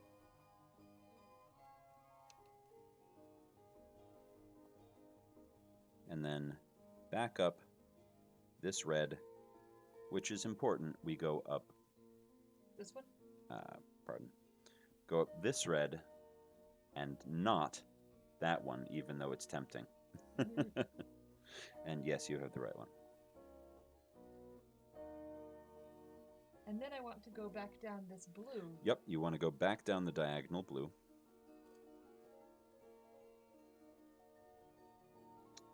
With without making a knot in my thread, preferably. Yeah, easier that way. Yep, back down the diagonal blue. Back across the last blue that you just did. And then ultimately you'll be heading back up the same red that you just did as well. So you've basically redone the last two pulls, but you needed to connect red to blue. And they weren't connected before. So you have to do those extra steps in order to make that joint. And I need more thread. I've lost count of how many. I think this is my 4th or 5th piece. I forget. All right, I've gone back up that red, and I go across the green now? Yep, and then down the next red. Okay.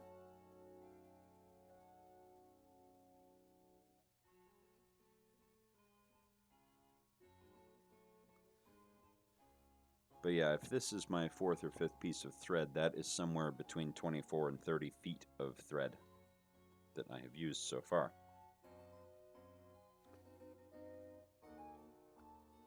So, up red.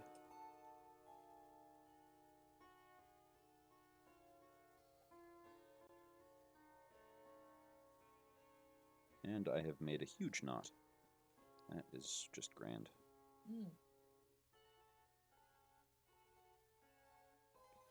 So I need to pull that back and see if I can undo it.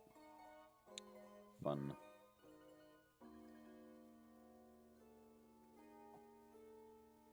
Yeah, that's just the threads looping on each other. Yeah. It'll pull out pretty simply, I think. So it was pretty loose because I didn't yank on it. There we go. They just get twisted around each other. Yep, that's only normal. That's what thread does. So, there is that.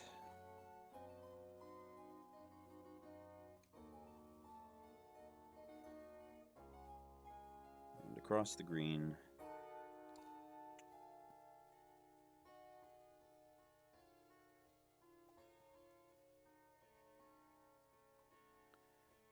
Down the red.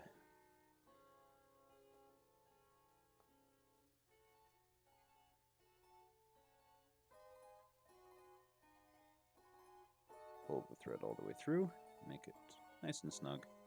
And we're on to the last blue corner. So, Violet's gotten there ahead of me because I had that knot. 2 blue straws, as per usual.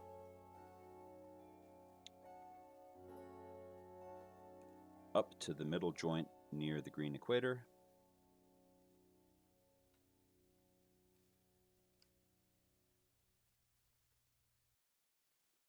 And then down the opposite corner? That way? Yes, that's right. And then down a red to the open side of this corner. Put on the last blue, which is actually the last blue, so that's the first color to get used up.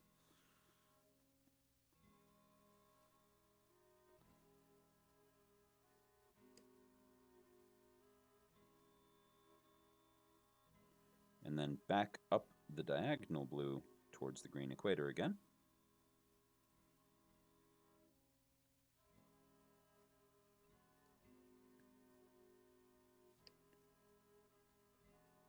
And there is one final joint yet to make on this corner, and that is between the blue and the red here. So we'll make that. And looks like that's exactly where you are too. Yep. Very good. I did it correctly, or at least as correctly as you did. Yep, that's right. There we go. So we now have a pyramid. A pyramid, which is 2 courses high. We need a cat. Yes, to be buried in the sand. Right. It is a pyramid. Yes, it's 2 pyramids.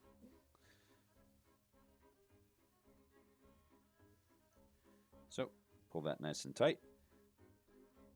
And we are on to the next step of the diagram. So let me just find the mouse on the mini monitors and bring it up. We have made this. So those 4 squares on the bottom are now equators of 4 more octahedrons, which are half completed. So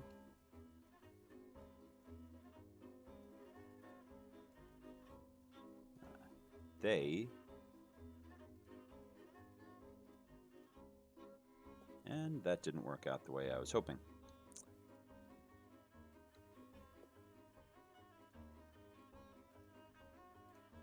They are that in equivalence to this.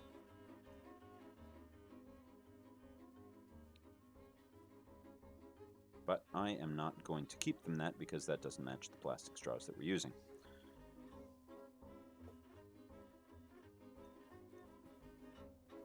So, the next step is to add those portions of octahedrons onto those squares coming off the bottom. And that's fairly straightforward. It's very similar to when we put the 4 onto the underside of our very first octahedron back here. It is this step, but 4 times. And with many of the joints coming out in this unholy mess in the middle where 12 straws all come together in one place. Yay. And that's where the pliers are really going to come in handy. I'll fight for them. I don't think it'll be much of a fight. No, probably not. You'll say you need them, and I'll give them to you when I'm done with them. Unless I get there first, which is unlikely. You never know. Because we've got 4 of them, we'll probably alternate needs. Right. So I'm going to switch back to the webcam, and there we go. All right. So we have the pyramid. Mm-hmm. We are going to be working on the underside. But we can't start in this straw. That's right. We are currently coming out of one of these red straws, and if we go to a new peak, we'll be crossing a joint. So you either go down the red towards the dead center, here, or you come across the blue towards an outer corner, which is much easier. So I'm going to start there. We're going to have to tackle the middle at some point, and there's no way around it. Not that one. I need to do this one. Yes, that's right. So, and Violet just discovered something that matters. Which blue you go towards. Because we were most recently working within this triangle here on the upper part, you have to work within the blue that was part of that triangle. So you go along here and out to the corner. And then we'll be using red for these peaks, because that's what we have the most of. So, put 2 reds on the thread.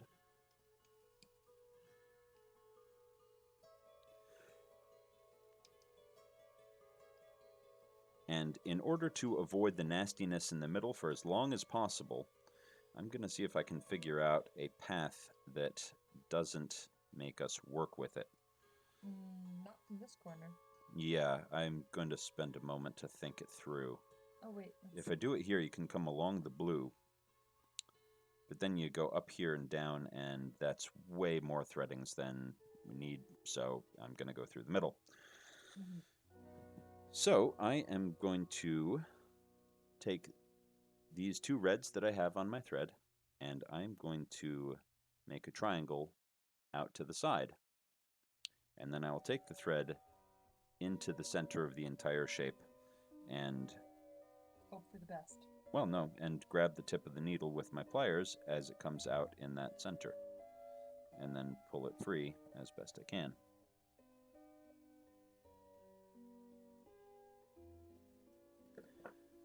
And Violet has a sewing needle improvised from a couple of twisted wires, so she could actually bend it a little bit so that there's a tip to grab.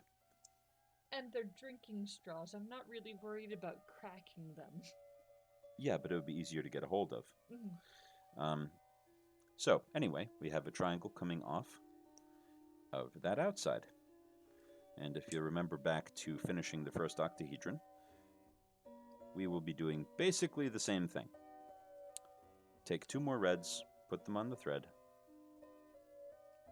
and then that will make a triangle opposite on the other side of the square.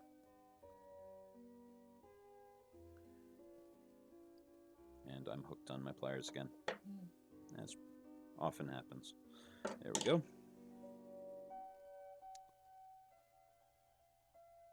So, come across the blue on the outside, and I'm just letting those reds fall down there because it doesn't do them any harm, and it doesn't get in the way of the project.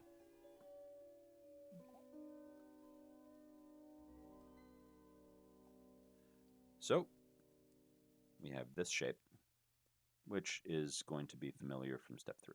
Mm-hmm. So you take the thread up that red triangle,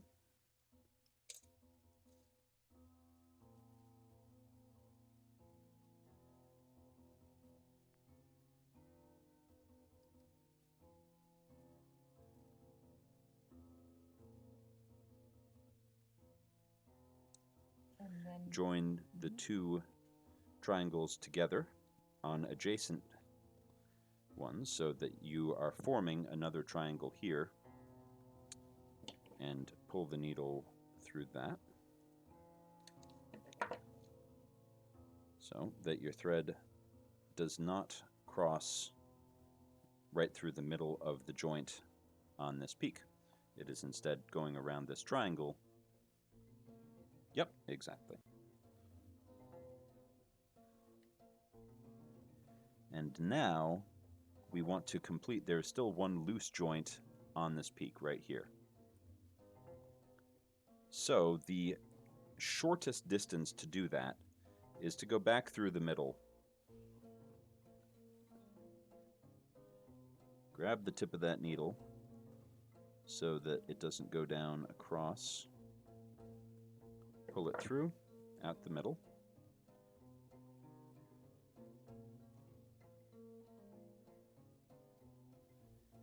and send it back up this red, which is coming from the middle to the new peak.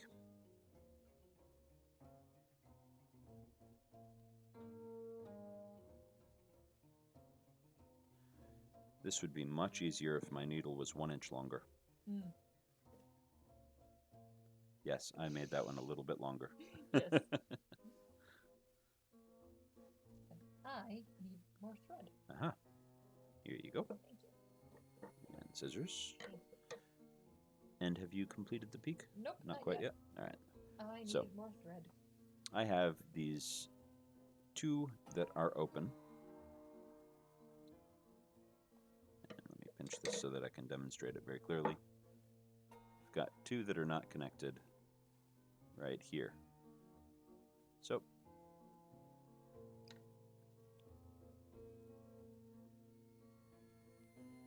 So we'll put a thread across them.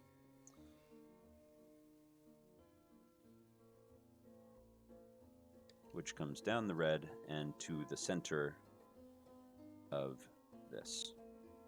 And I know that the outer square of blue is looking a little bit wonky and misaligned, and that's okay. As long as the threads are tight enough, they will eventually become snugged. So this has formed a whole new octahedron on the corner, but there are still a few joints that aren't complete. This one here, this is not complete, and nor is this all the way out on the absolute corner. So I'll just run the thread around them to tighten them up, and basically that just means taking it around this triangle once.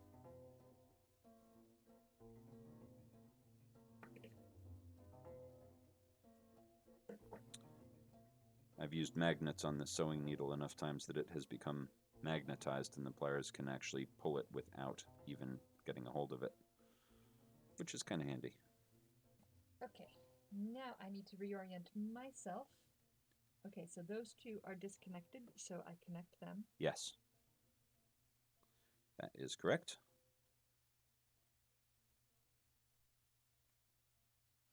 And next is Get that one tight and then have a look. next is these 2. Yes, that's right, the blue and the red. Yep. because they are two legs of one of the equilateral triangles, and they are loose, so you connect them. Next, these two. Yep, the absolute corner.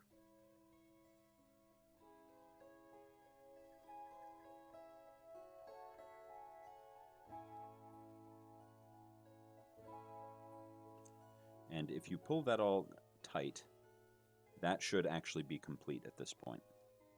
The octahedron in the corner is now finished all the way around as far, well, mine is, and yours probably is, so let's double check. All good that I can see. All right, I think you're all set. Okay. And you are in the same exact place that I am, which is that's a helpful. good sign. So, this is where things get annoying, because the only zigzaggy path that leads to the next octahedron goes through the dead center where everything is all coming together at once. So what that means is that most likely the last octahedron of the 4 is going to be very messy and very difficult to get the needle through. And there's no way around it. Right. I need more thread, so I'll get that on. So I want to trace a path. I'm in. You ultimately, so you see this square? Yep. You're aiming to be coming out of one of the 4 straws in that square. Okay. Which basically means this one, because that is shared with one of the triangles of your current octahedron. So I come down this. Yep. And across this into the center. And once you're coming out of the center, you're good to go on the next one. Okay. And I will show all that to camera once I have my threads tied and my needle rethreaded.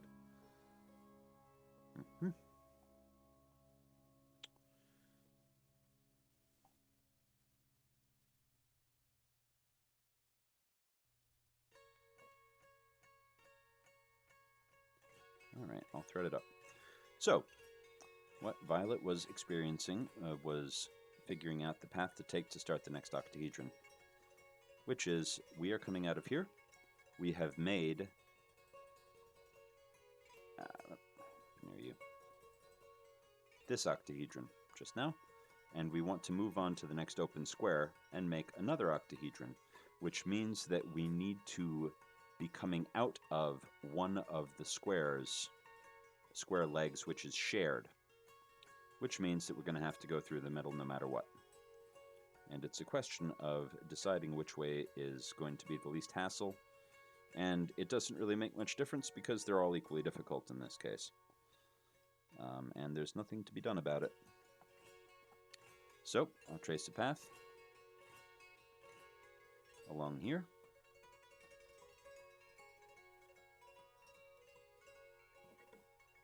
Disentangle from the pliers.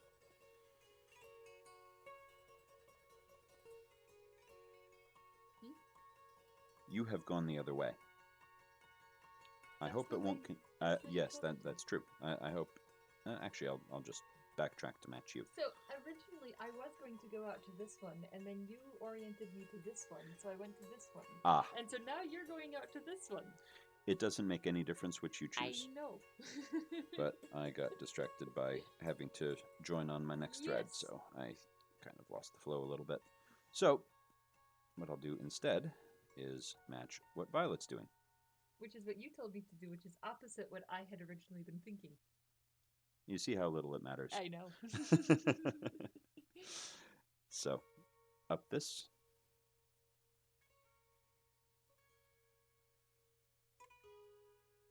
And pull through a massive tangle.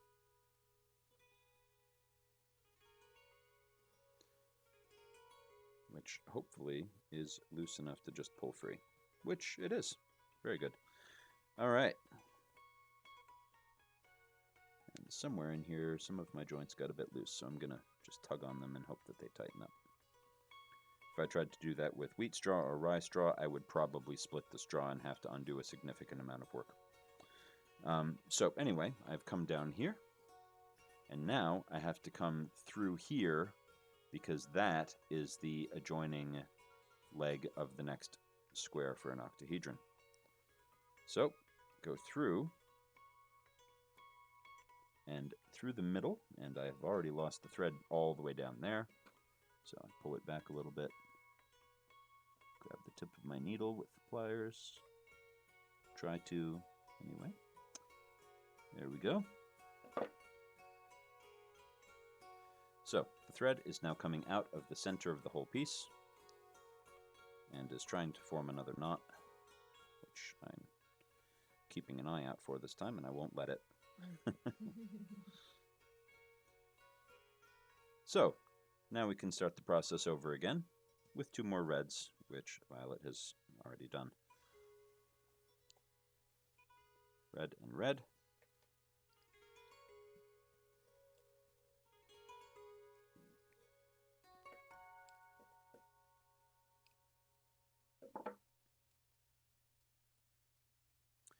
And now this can go one of 2 different ways. We can either have the point like this, or lying on top of the other octahedron that we just completed. And I want to take a moment to think about which is going to end up giving us the easier path. Makes no difference, they're both equally hard. So I'm going to go this way, which is not overlaying the other octahedron. Come out to the absolute corner.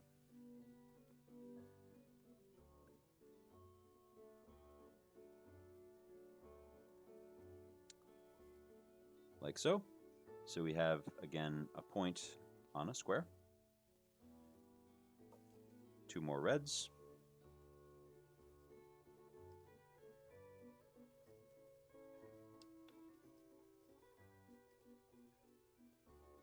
Again, just like before.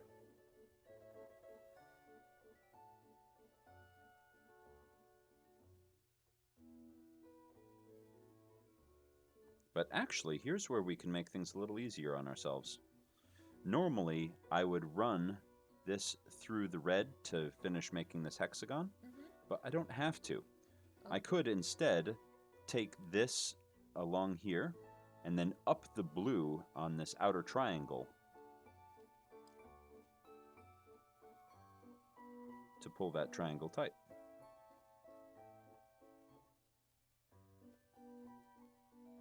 Come on, needle, where are you?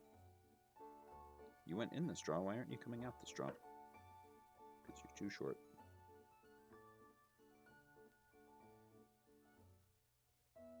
There we go. Ah, I see. And complete the join with the triangle. Going the other way around. Yep. Yep, so we have a bit of an odd path of thread. It comes along this blue, around this red, and then back up that blue. And then it'll come back up this red.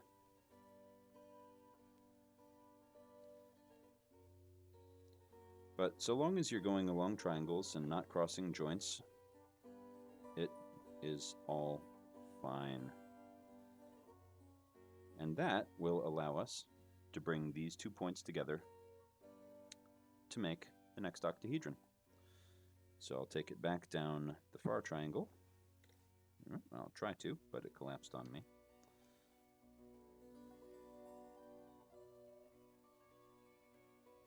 So stay still, you.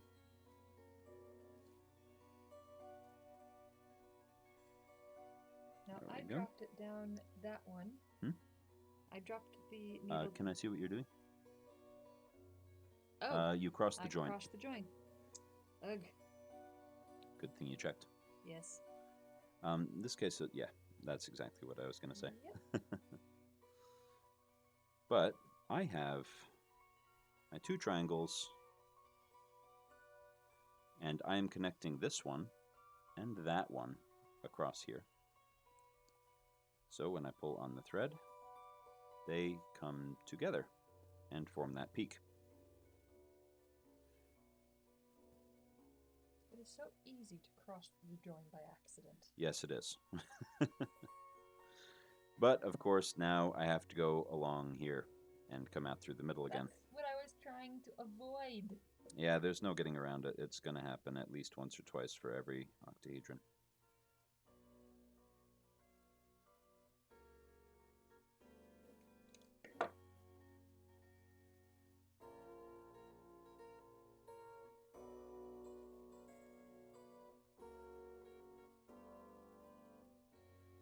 So it has now come out through the middle, and I'll bring it to complete a currently incomplete joint, which is here, and then back up to its own peak.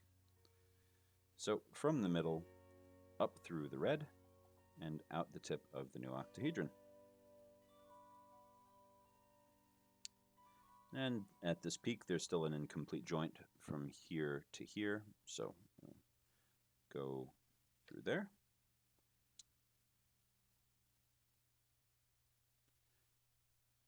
Yep, and you're at the same stage. Very good. And the octahedron still has one more incomplete joint that I can see, and that is from this red to this red, which one runs to the middle. So unfortunately, we've got to go to the middle again. Fun. I might need to borrow your needle. Needle? Yes. Got a tangle? Oh, yes. Oh, no, never mind. Magic fingers. Ah, good. Okay, so let's see here. You can hang it by that thread to get a stock of where you are. So you see, you're making an octahedron and you have one incomplete joint. This is the one that I just did. Yes. And so the incomplete joint is this one here? This is not part of the octahedron. Right. Oh. No, that crosses. You don't have a join from here to there. To the middle. Yep. In through the center again. And now, unfortunately, I have the thread coming out through the middle, and it is not coming out of a tube, which is useful for starting the next octahedron, and that's very annoying. So I've got to go up this triangle, down this triangle, back to the middle, and then I can start the next one.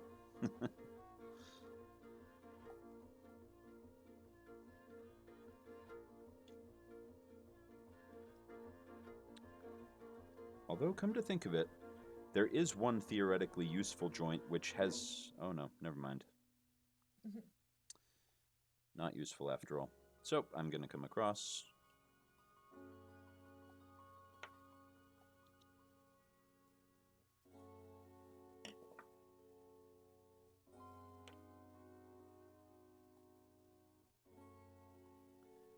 Up here.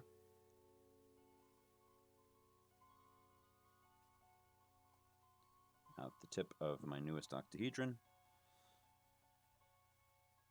And then back down again. Wait a sec, that was not where I should be going. But I think that I'm in the correct spot.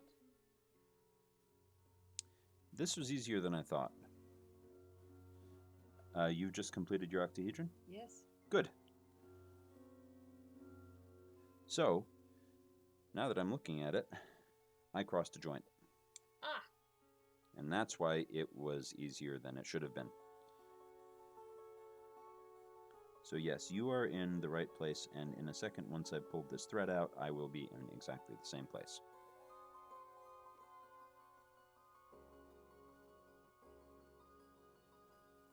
Come on.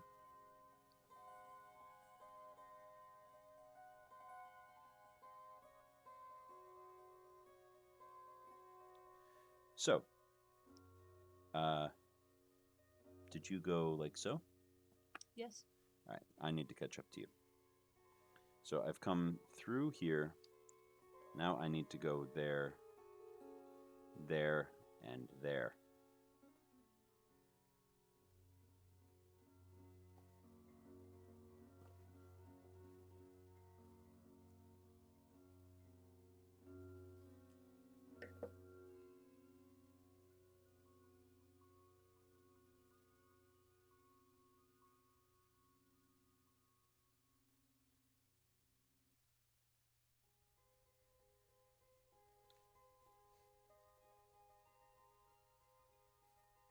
Yeah, I bought my needle through the thread with a little bit of force because it's not actually long enough for this.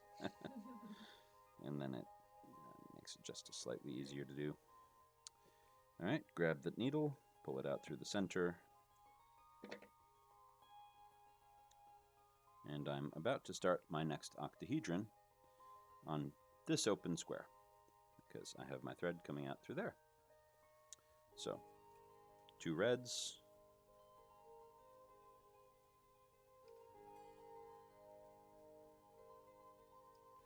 And just like last time, I can take my new triangle and either lay it on top of the old triangle or bring it over here, which is going to have a few less things in my way, so that's what I'll do.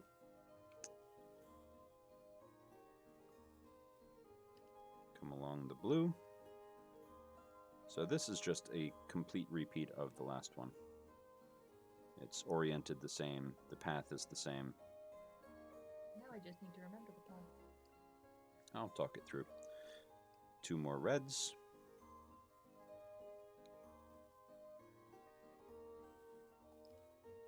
Which are going to end up here. And then I'm going to go from the bottom of this blue up to the outer corner to make that triangle happen. Or at least I'm going to try to. There we go. It's much easier this time for some reason. I don't know why. But I'll take it.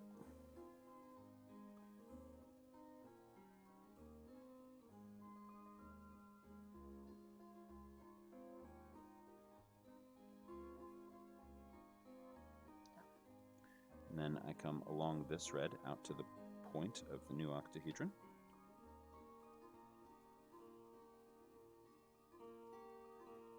Like so.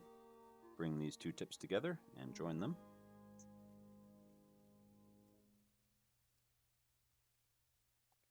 And if I get ahead of you or I have questions, just stop me and let me know. Yep.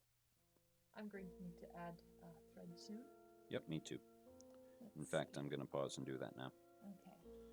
So next I head towards the center, I believe. Yeah, that's right. And I need thread, so I will get that. And you said you'll need thread, so yes, I'll please. pass it over your way. Thank you. First, I'm going to bring it up through that one. And I stopped a little earlier than I needed to because this was an easier location for me to tie the string than it would if it was, say, coming out of the middle. And I was able to continue until I got to the peak because that would be an easier place to tie the string. Yep. So anyway, I've come down across here, down there, and now I'm going through and out the middle. Reach into the center with my pliers. Make sure the needle goes past the other rather than into it so that I can pull the thread through. And get knots. It's always easier to get knots when the string is at its longest. Mm-hmm.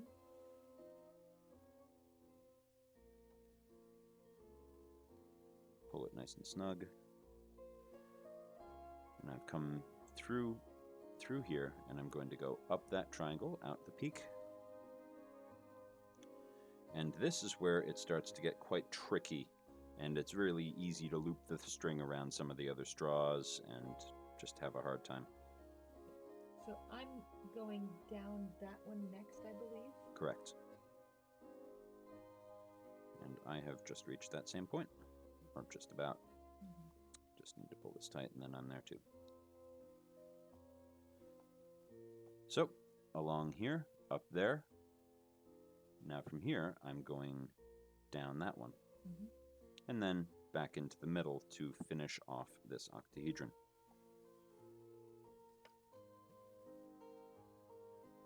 Ah, yes, I see.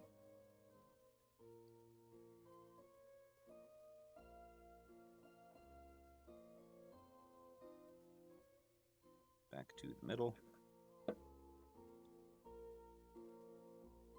Push that a little too far, so back it off by pulling the thread. Grab the tip, pull it through. This is feeling more and more natural with each joint. It's like riding a bicycle. Kind of. I've done enough of them that it should feel familiar at this point.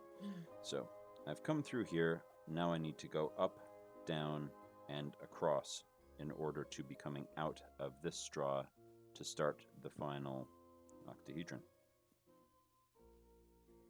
Hi, D-Max. Oh, hello, D-Max. And just teaching Violet how to do one of the more basic Himmelis. And we have gotten to the more complicated parts of it.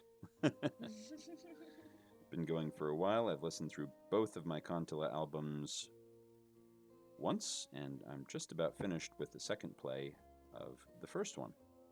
So I've been going for a good long time, just over 2 hours. Yep. Okay.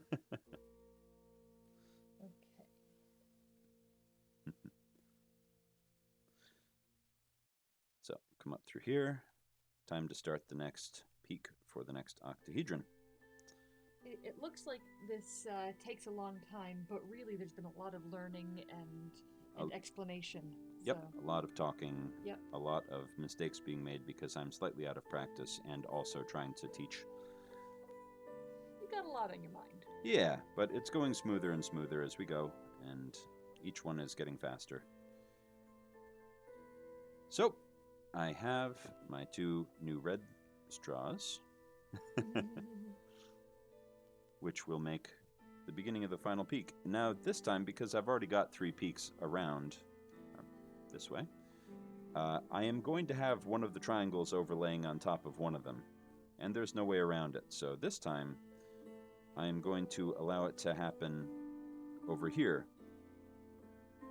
Any rhyme or reason? Because this way, I get to feed the needle through starting at the middle instead of ending at the middle, and that's a bit easier. Oh, I came to a different spot than you. Oh, so you did. Did I cross somewhere? I don't know. I crossed. So, just like before, I thought it was going to be easy, but it's because I made a mistake and came out the wrong place instead. But I did it right. Yes, So you now got I'm it. going to go Absolutely mess it up right. all on my own. I don't know about that. You might just forge on ahead and get there ahead of me. Wouldn't be the first time.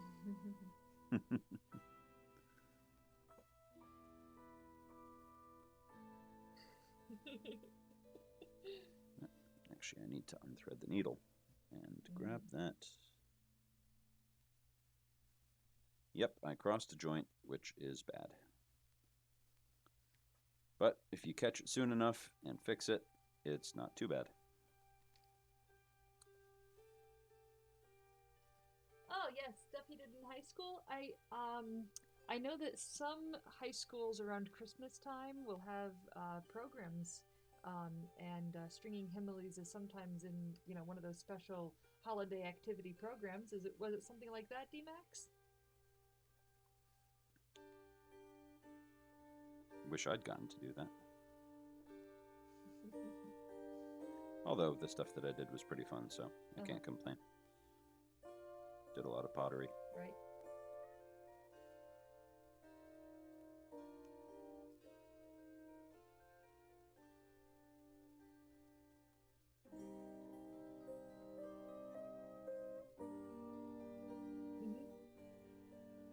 Oh yeah, scratch art. Yep. Yep. That all sounds very familiar. Yeah. But yeah, this is, and I mean, this is the basic form of those big straw sculptures I do, and it is a traditional Finnish and just generally Baltic art form.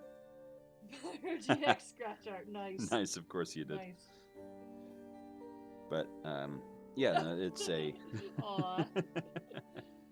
As long as you had fun. But yeah, these are traditionally made around Christmas time using straw left over from the fall's harvest as a good luck totem for next year's harvest. And they're hung in the house at Christmas and during New Year, etc.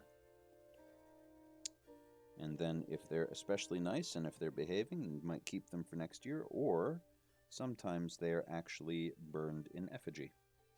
Mine are not, because I don't grow wheat and rye, so I don't need the extra good luck of burning them, and I want to keep them.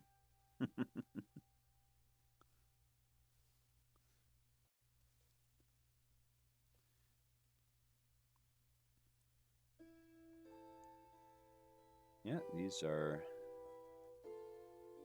very traditional. Okay, let's see here.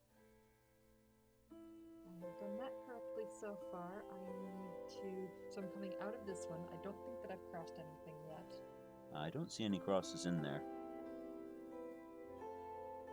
This joint is incomplete, which Yes. means you need to come around that triangle, back through, and then back out there. That's what I thought. Okay. Which means that somewhere you went a different direction than we have before. It's possible that you didn't double back on the second triangle. That might do that. I don't know. I don't either. But anyway, I'm going to come out through there. So I've come here. I've added 2 reds. And it is going to be here for mine, because that is the same pattern that I followed for the others.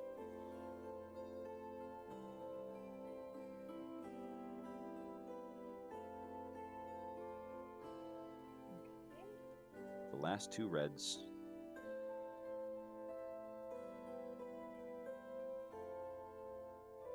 Ah, Havoc's back. Hey, Havoc! Oh, you should show D-Max the... Ah, yes, the schematic. Yes. Yeah. Here you go, D-Max. I have a 3D model of what we're doing here, and it is... the straws are colored to match this, and it is sort of a sequence. So, backing it up a little bit, we started with this. Then we added those to make an octahedron. Added 4 red tetrahedrons on the bottom. Filled in the empty space between them with 4 blue points. So you make a pyramid with 2 courses. Add 4 red peaks underneath the blue in the spaces where there are 4 squares. And those 4 squares are now the equators of 4 new octahedrons, and that's the step where we are now.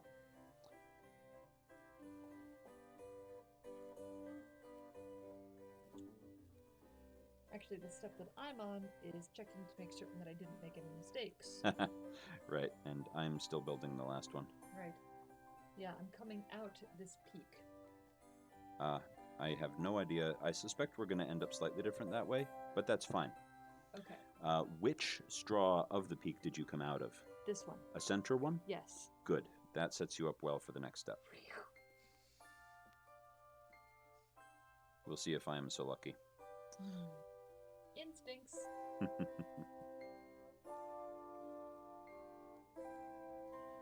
So, just like before, I have my 2 red triangles on either side of a square.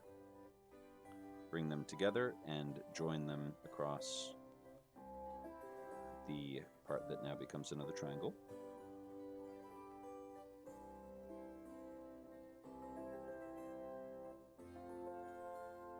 Tangle the thread in the pliers. Tangle the thread in the Himmeli. What is going on here? I have no idea. I'm not watching you. I've actually managed to tie a full knot. Oh, fun. But not in a way that's catastrophic. There, all fixed.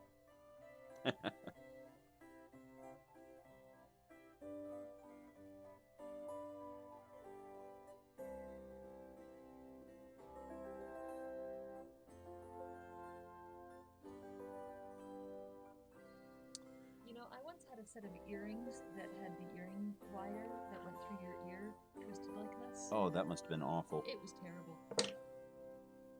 Alright, I need to turn this in a non-photogenic way so that I can actually do the job, because I need to feed the needle back through into the center.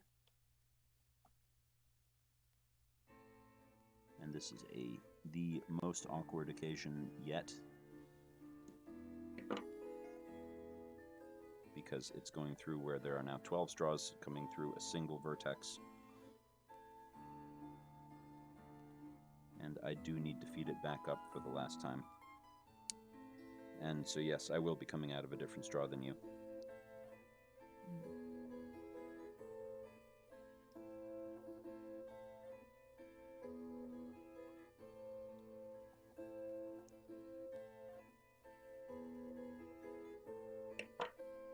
No, it's the same. No, I'm not finished yet. Oh. I still have 2 more joints to complete. Oh. Although I do think that it's going to end up just fine. Okay. All right, so I have now Did I come miss? across here, up there. Now I need to go down here to complete a joint and in there to complete the last joint. And then I can come back up through to come out that same straw, and that will be good for the next step.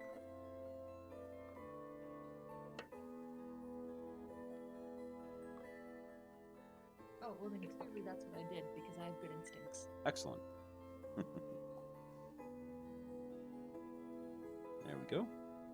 Pull that all nice and snug, and feed the thread through into the dead center for hopefully the last time.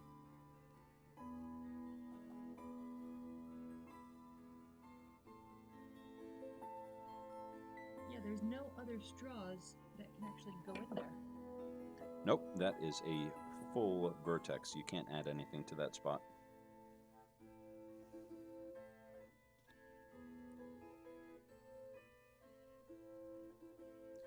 All right, and then I need to bring it back out to the peak of my octahedron once more.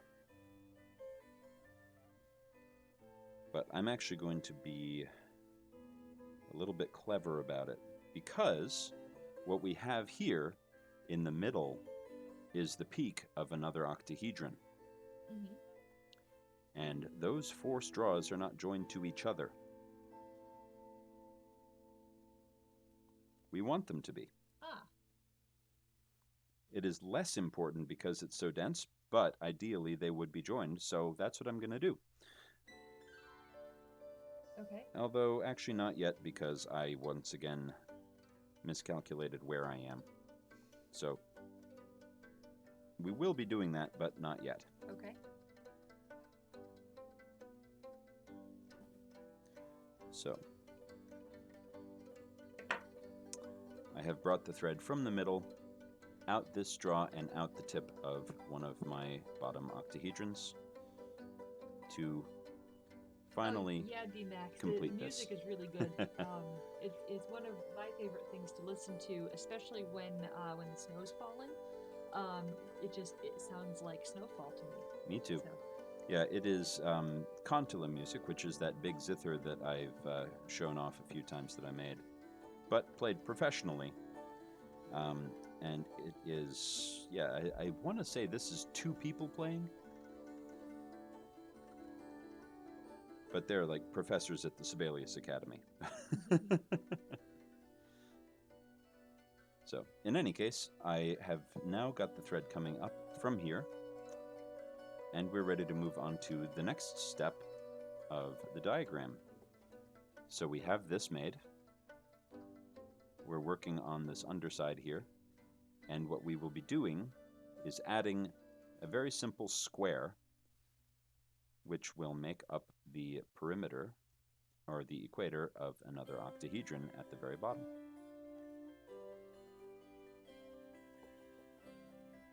So we have now added 52 of the 60 straws.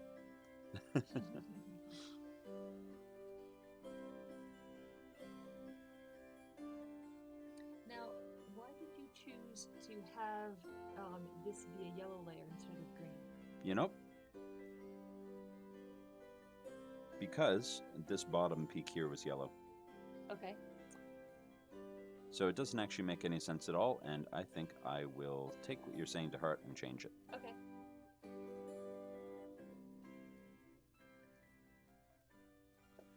Yeah, I was trying to get back into the same headspace that I was in a year ago when I started this.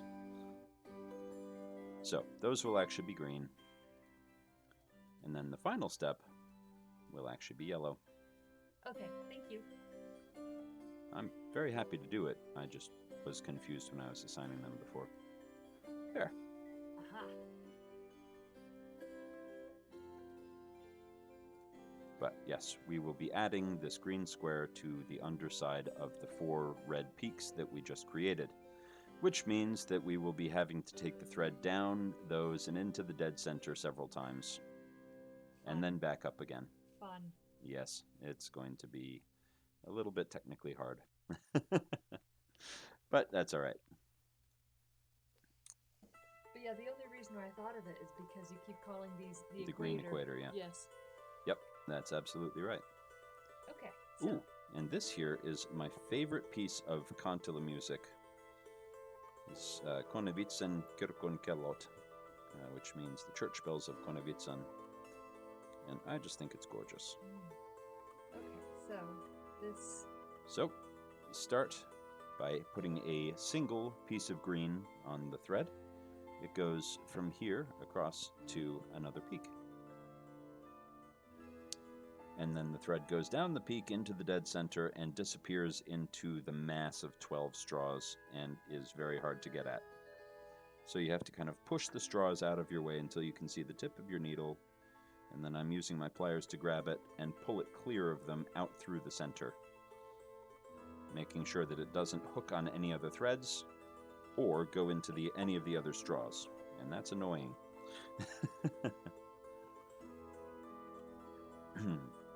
But what it gives us is a triangle of red, red, green, and that's what we want.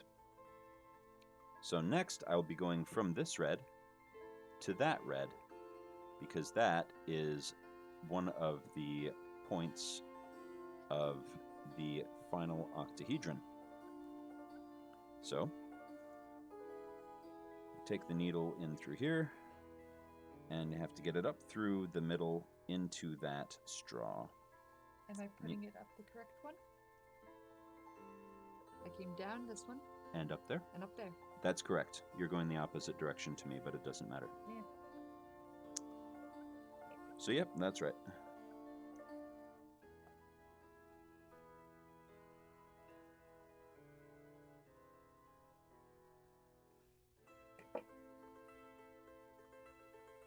All right. So now my thread path is like this, across the green, down that red here, and then up this red. So I'm keeping everything very much in triangles that are adjacent and do not cross any joints across a square. Next, I get to add one more green piece, which is going to fill in here. And what that makes is that bow tie from the very beginning. Aha! I see it. I see it. Gotta feed the needle back through into the middle again and have a hard time finding it and getting a hold of it.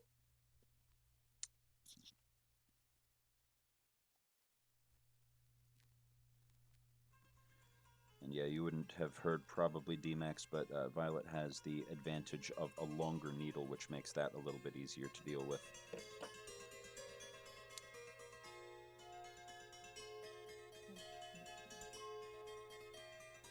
So at this point, it's also time to start paying attention to which of these reds have been joined together in the middle.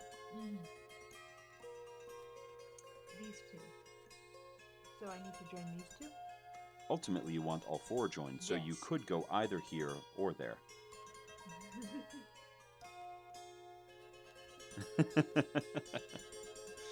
Oh, it must be late.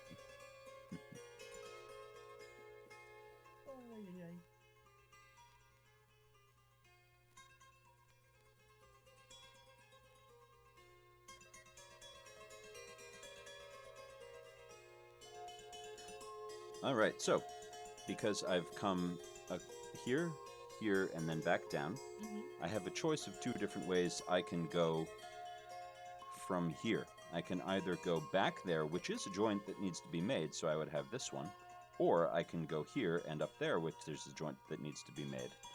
It doesn't make any difference which one I choose. So I'm going to take this one.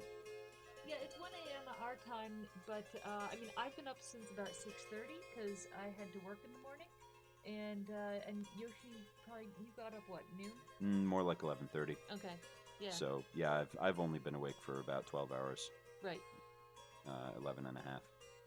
So I've still got another half of my day left.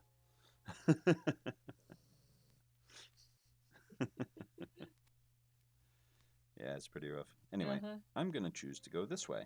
Going back or No, or continuing around. Okay. Just because I feel like it. Okay.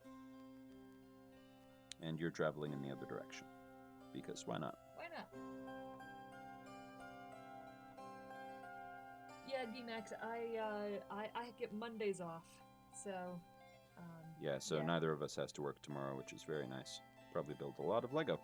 Probably. And maybe play some Halo or other video games. We've been doing Rayman together, which is really fun. Mm. Yep. Okay.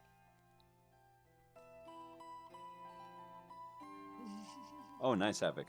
Yeah, more Project is always good. And yeah, we've been playing Rayman Legends on the PlayStation 4. Okay. Tremendous fun. I've never played any of the series before, and I like it very much. So, Another anyway, green. come up through here, adding a green, which is going to form this side of the square. And then it'll come back down a red to the dead center. Now, how long has Rayman been around? I want to guess that he's originally from the PlayStation 2 era, but I don't know. Gotta go back through the middle again. D-Max says PlayStation 1. Oh, okay. So he's older than I thought. Yeah, I have Rayman Legends on the PS4, and I have Origins on the PC. And this is my first time playing either, and we're doing co-op, and it is tons of fun. Yes.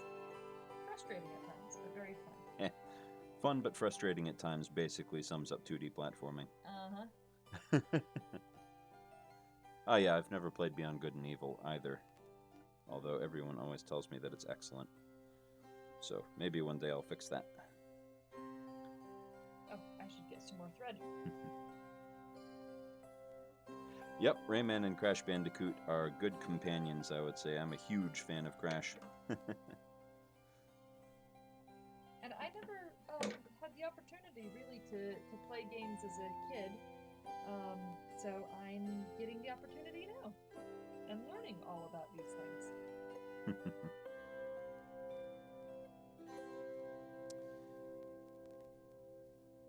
But back to this, I have gone through some slightly challenging pathing and ended up with a couple of loose joints that I don't like. Oh. So I need to snug them.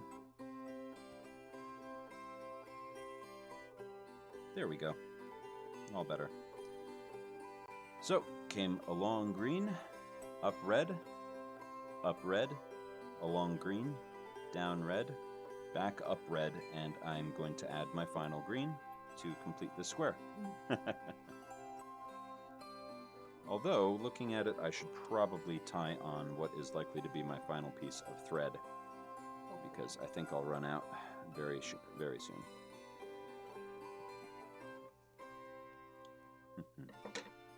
And I only just realized that because I haven't been reading people's texts from the chat back, a lot of this patter is going to make no sense on YouTube. But that's okay.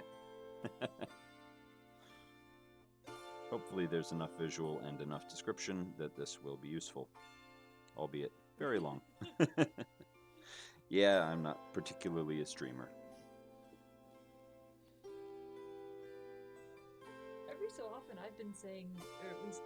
Yeah, you've been using- reading back some of the comments a little bit. to help me realize what people are saying, and that's very good. Yes. I am the voice of the chat sometimes. Yeah, you're the Daniel Radford of this. There we go. Which is most definitely a compliment. Thank you. Okay, so now... So, I have made one final connection here, which comes to there. Which means that it's going to go down one more red back to the middle again. Right. Which is okay, though, because there are still two of the tubes in the middle that aren't joined. Wait, there are? Which two? I have two that aren't joined. Oh, yeah, you're right. There's two that aren't joined. Uh-huh. Yep.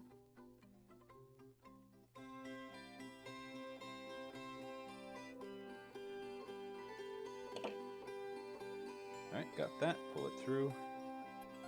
Nice and snug.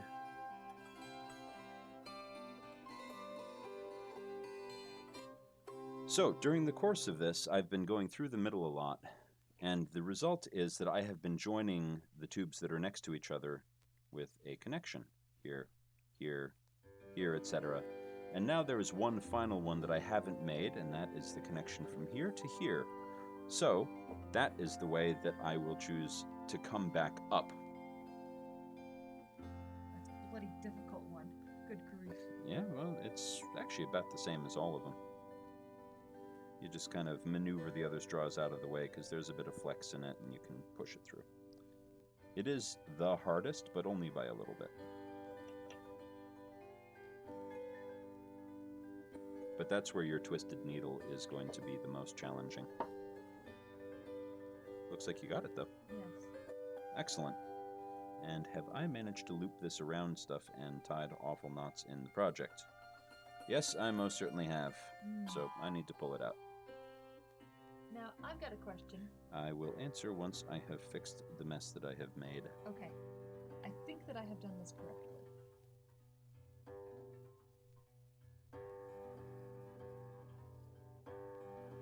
Yeah, my problem was that I didn't have all of the thread where it needed to be. Some of it was looped around other parts. Oh, wow. Yeah, Good it's a terrible mess. It is a terrible mess.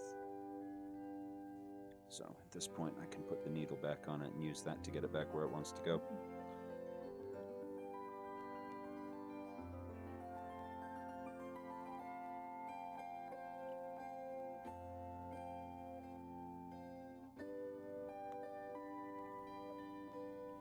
So that place where it wants to go is back down through here and then up through here. And there's enough friction from the other straws to actually hold the needle so it doesn't slip while I move my hand around. That's good. There, that should do it. Now, I have a whole bunch of joints on these various faces that are connected. Which? So green to this triangle? Yep, that's Okay, next. This is correct. That is how we are so far. Okay. So, what Violet was pointing out very correctly is that we have secured everything on the inside, and we've secured the green to the inside very well. But what we have not done is secured this triangle here. So this green is not connected to this red or this red. And we want it to be, but since the thread is coming up through here, we have to put it through the green first. Okay.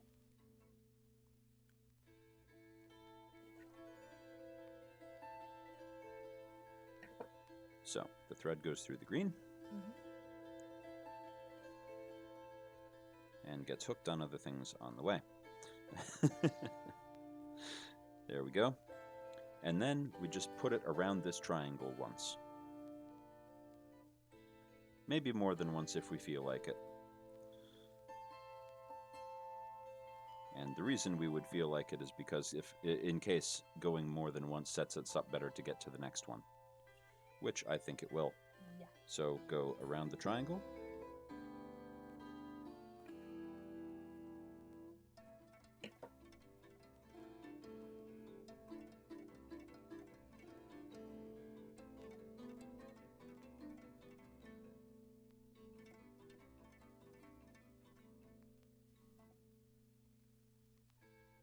Okay, and I have gone around the triangle once so that all of these three joints are closed up.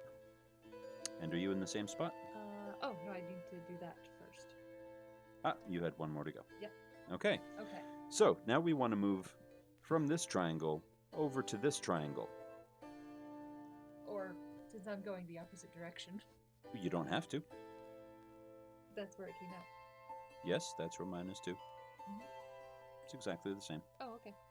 Yeah, well, I mean, you can move either to this one or to this one. Mm-hmm. It doesn't matter which. Okay. I'm going to this one because that's the way I seem to be traveling. Right. So, there are a couple of ways to do that. One of them is to go down through the middle and then back up through the middle and out to here. That seems annoying. It is very annoying. But is the other longer? Yes, but it's much easier. Okay. And that much easier way is to zigzag around the outside. So we'll go here, here, here, here, and then we're in the triangle. So just take that path.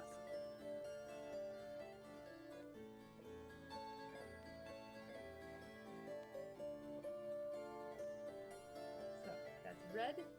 Yep, I went down red. I'm going across blue. Out to a corner. Yep. Gravity still works, fellas. Back up red towards the green.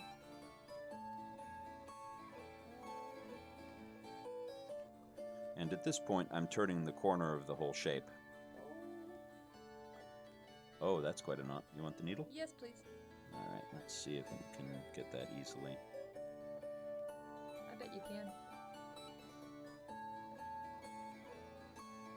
I needed to flip this a little bit. It's not in frame. Yeah, well, basically just undoing a knot in the thread. Or trying to. It gets so twisted around itself. Yes, it does. It's really all the problem And is. you have a very long tail, Yes. which makes that happen more readily. Yes. So, All right, so I'm at the peak. So I'm going to go down that's the right. red, back to the bottom. Yep, and so now we're at a joint of red and greens, but we don't go from the red to the green because that would cross, so we're heading back down this red. To the blue equator. Yes, to the middle of the blue equator on this side. And now we are coming out of one of the points of this triangle, which is in the center of the face, and that's the one that needs to be closed up. So, we just run the thread around that triangle, and that part is nice and easy.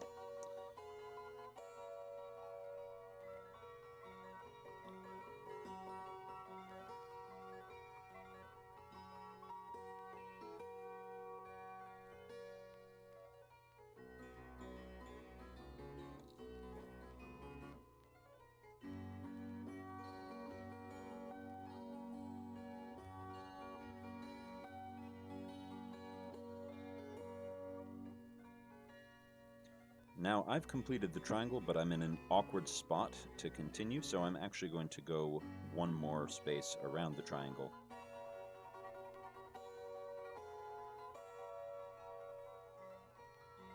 To come out at the green equator? Yep, to come out at the up near the green. Mm-hmm.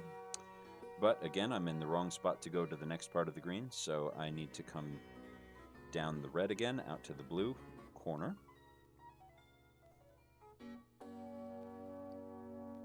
It really does help firm up the entire pyramid, doesn't it? Oh yes, it makes it much sturdier. Then we'll go across the blue to the middle of the blue side.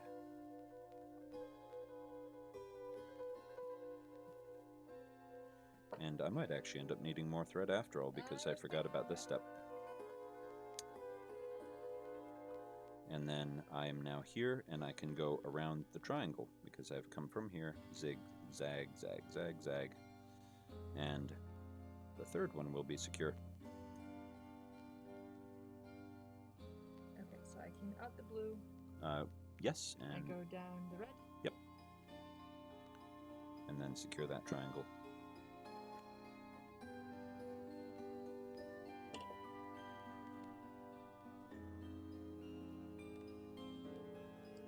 Going clockwise around this one. Yep.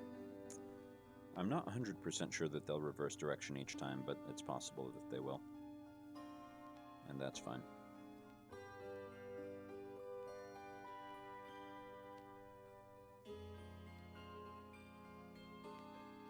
Okay, so now I'm in that bottom peak, but I need to do... Sorry, where are you at? I'm down over here.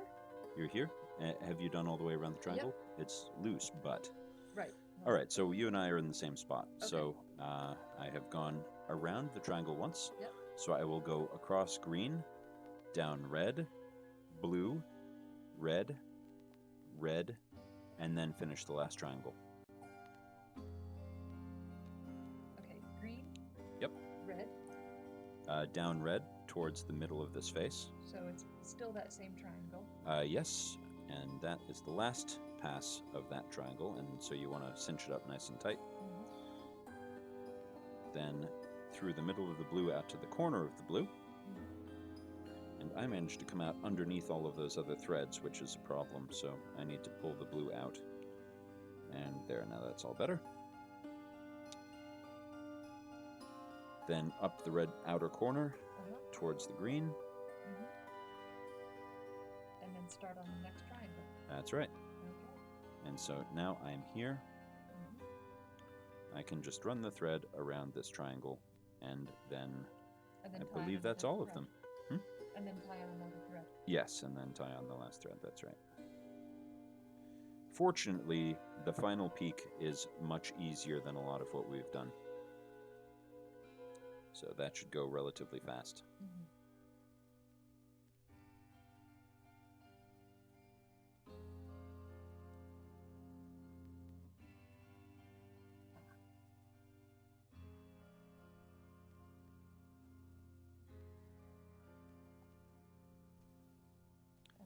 And I do indeed want one more piece of thread. Oh, look at that. It came out in the same spot as you. Excellent.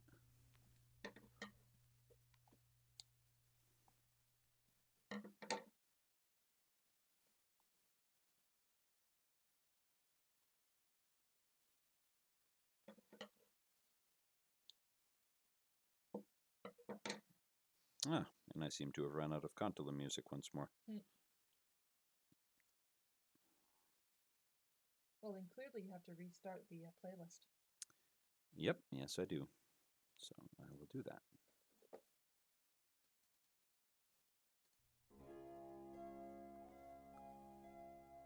And hopefully it's enough of it that anyone who decides to watch all the way through this marathon won't mind hearing it for a third time. I certainly don't. All right, here we go. Got my final thread. Okay. So we've come out here in the middle of the blues. We need to go back up the red towards the green once more. Yes, D-Max, it is very calming music. Yeah, it's really nice. This is similar to that artist who did the paintings on PBS. What was his name? With the afro hair. Bob Ross? Yes, Bob Ross. Yes. Yes. It is very soothing. This is your version of Bob Ross painting. Very good. I will take that. I figured you would. So anyway, I've come up the red Yes. towards the equator of green. But this time, because we're going to be working outward from the green, I want the thread to be coming out of green, so I will go one more side around that triangle.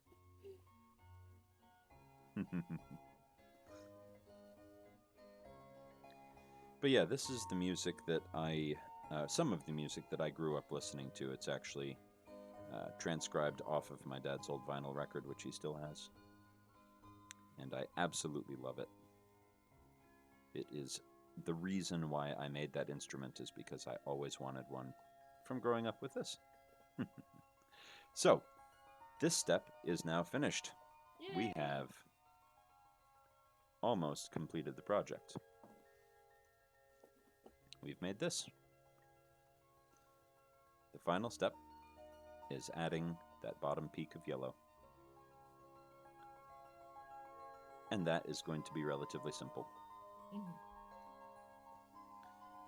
So, we have the thread coming out of a green tube. We take 2 yellows, put them on the thread.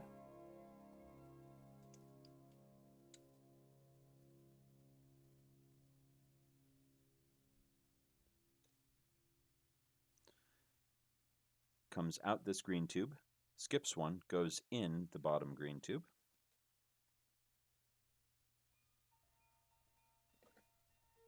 Pull it through.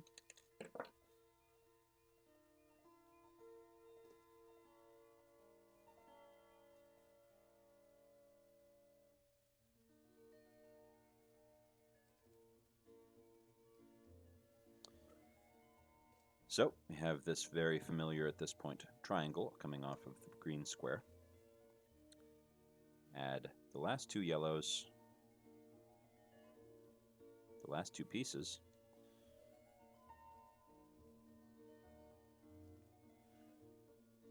and make this hexagon that we're very familiar with at this point. But rather than come across the top tube, I'm going to go down one of the vertical tubes. You can do the other way. It doesn't matter. This takes fewer threads. And when we at one point got reversed, I think that's what happened. Probably.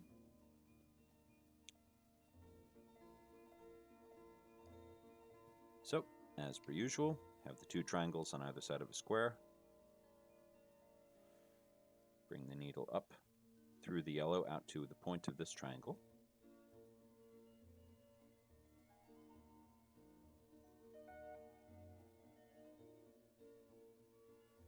Cinch it all nice and snug.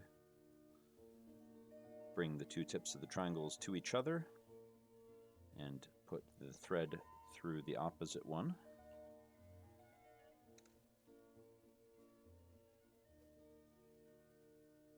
I know I'm blocking the view slightly, but there's not much I can do about it.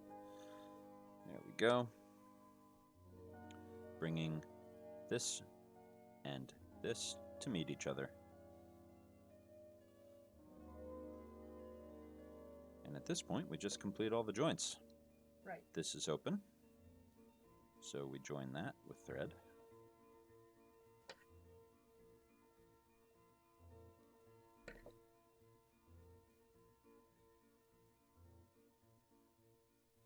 This is open, so we join that with thread. And so on and so forth. Etc., etc., etc.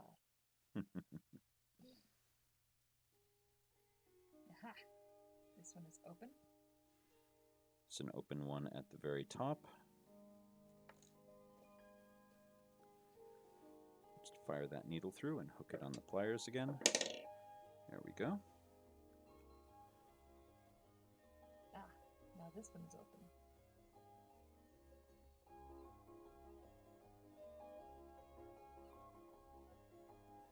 And then one last open joint right here. Really is the last one? Yeah, and for me it is. Oh yeah, so it is. And look at that. That is so solid. That is it.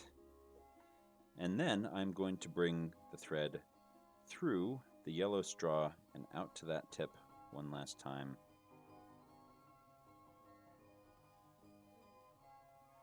And I might actually do that triangle a couple more times just to cinch it nice and tight. And then it's time to tie off. Doing which specific triangle a couple more times? The top one. The one that I just did. It doesn't really make any difference, just so long as you kind of double back on yourself some. Because that'll help it stay tight and not come out. Got it. Even if the knot isn't the most secure.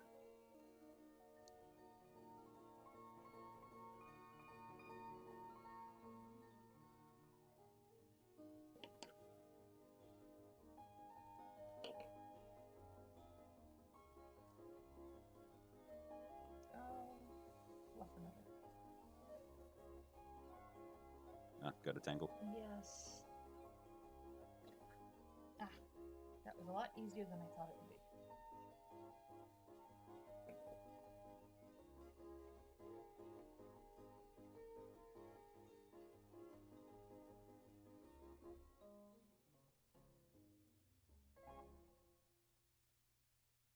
There we go. And now that I have pulled the thread through that triangle several times, I am going to stab the needle in through this joint and out through this face so that it is the thread itself is looping around one of the other threads in the triangle. Pass it back through itself.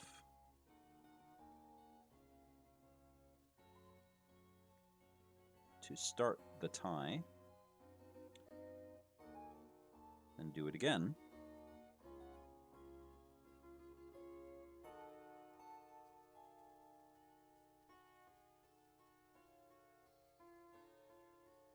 I have too long of a tail.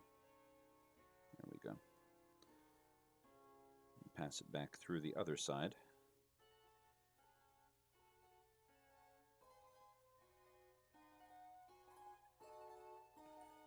Bring it through the loop, pass it through again, and do my best to pull that tight. And that, because I did so many extra lashings of this triangle, should be strong enough to hold.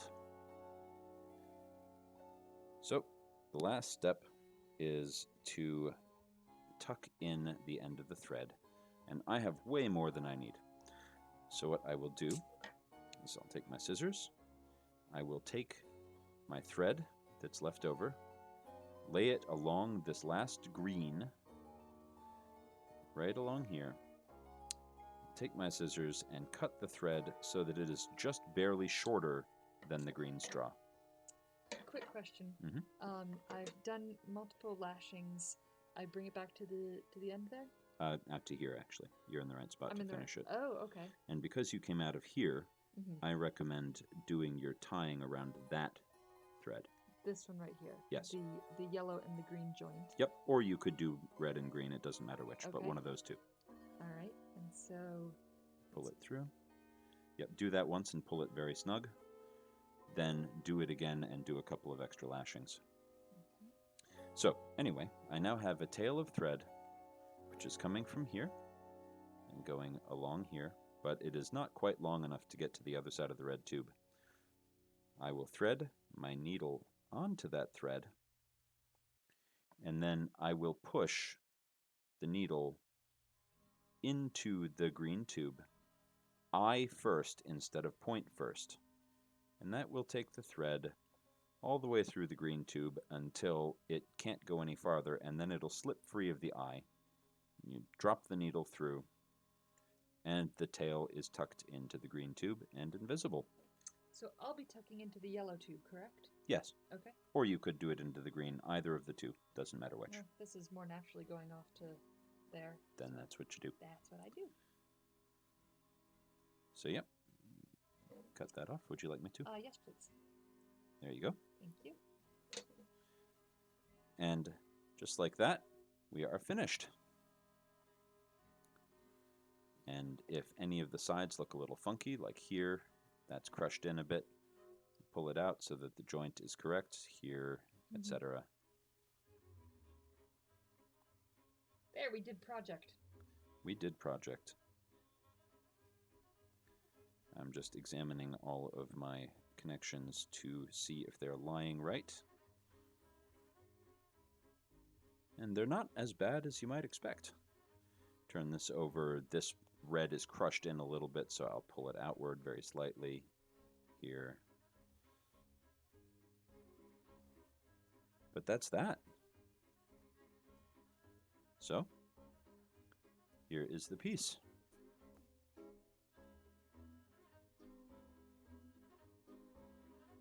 And it is most definitely that.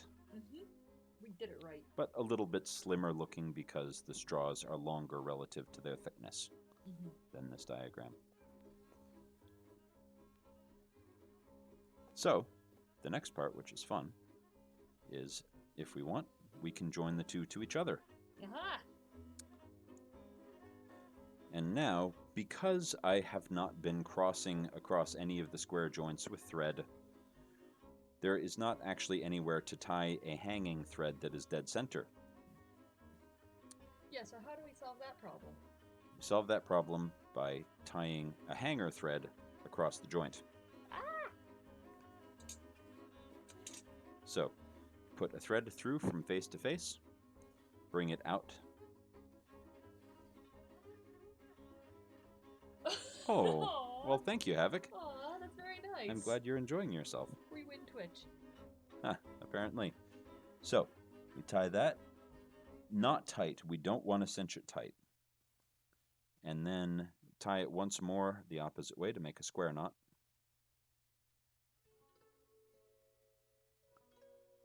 Can I see? Okay. There is a little bit of a loop there, isn't there? Yeah, so I've tied a loop rather than a tight knot, which does not pull the tips towards each other. And then it can hang from those two threads, which is about as ideal as you can get. And then it spins like nothing because it weighs nothing. Even the organic straw ones weigh basically the same as this. So, Except for the ones that I've made from the local straw, which weigh quite a bit more because they're more of a consistency of bamboo. those are considerably heavier, but they stand up to the cats better. Yeah, they would if we had cats. But I made one for Violet's family out of that straw, and they have a cat who is very interested in all things, so that was a good move. All right, so I cinched that But not very hard. right. And then you tie it back the other direction for a square knot.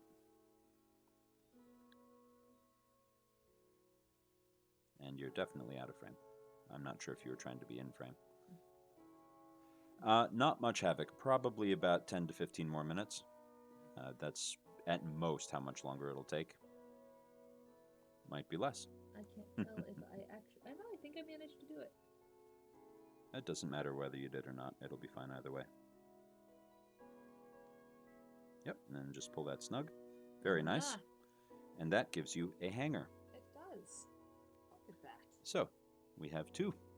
A matching set. Yes. Aw.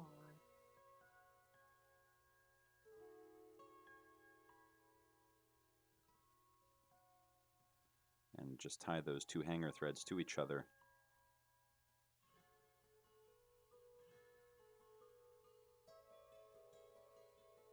Oh, thanks, D-Max. I'm glad that they look great.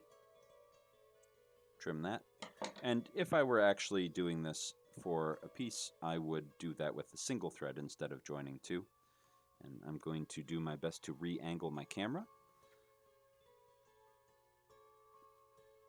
And here we are. And all of my knitting stuff in the back. Look at that. But they are finished. Well, don't look too hard at all my knitting stuff. And actually, I need to take the desiccation packet off the webcam, which has been holding it at the right angle. Oh, yeah, you like the shirts? Yeah, the guinea pigs. Mine's purple. Of course. Have to have a purple shirt. Absolutely.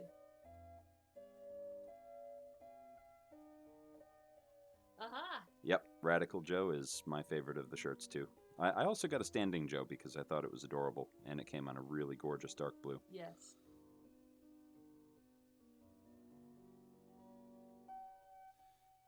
So, I'm actually going to cinch that up. Uh-huh. Oh, nice. Yeah, we got 3 between the two of us. Right. Of the guinea pig shirts. So, there we go.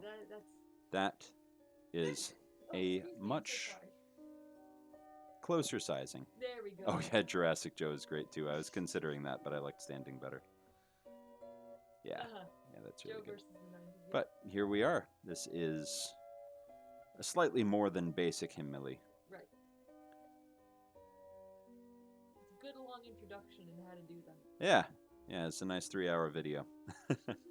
But these are the building blocks to making that. Stinger? Who's Stinger? Oh. Yeah, Stinger is D-Max's friend. Oh, he's using the model that you fixed. Yep. Yeah, Stinger messaged me, D-Max. He showed me his first test print. Looks like he's got some fine-tuning to do, but it's going to be really good. So yeah, a whole lot of that, a whole lot of these makes that giant thing. So right here in my hands are 120 pieces that between the two of us took 3 hours. Well, we were going very, very slowly. We were going very slowly, and you were learning. Yes.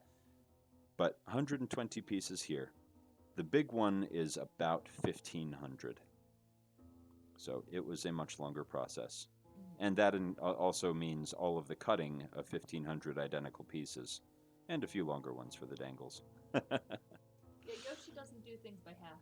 Yeah, I like to do big projects. And, I actually just realized that I misinterpreted when DMAX says that Stinger's printing off a couple, I thought that he was using the model that you made to print off some shirts with the pyro on it. No, he's 3D printing. That was my Yeah.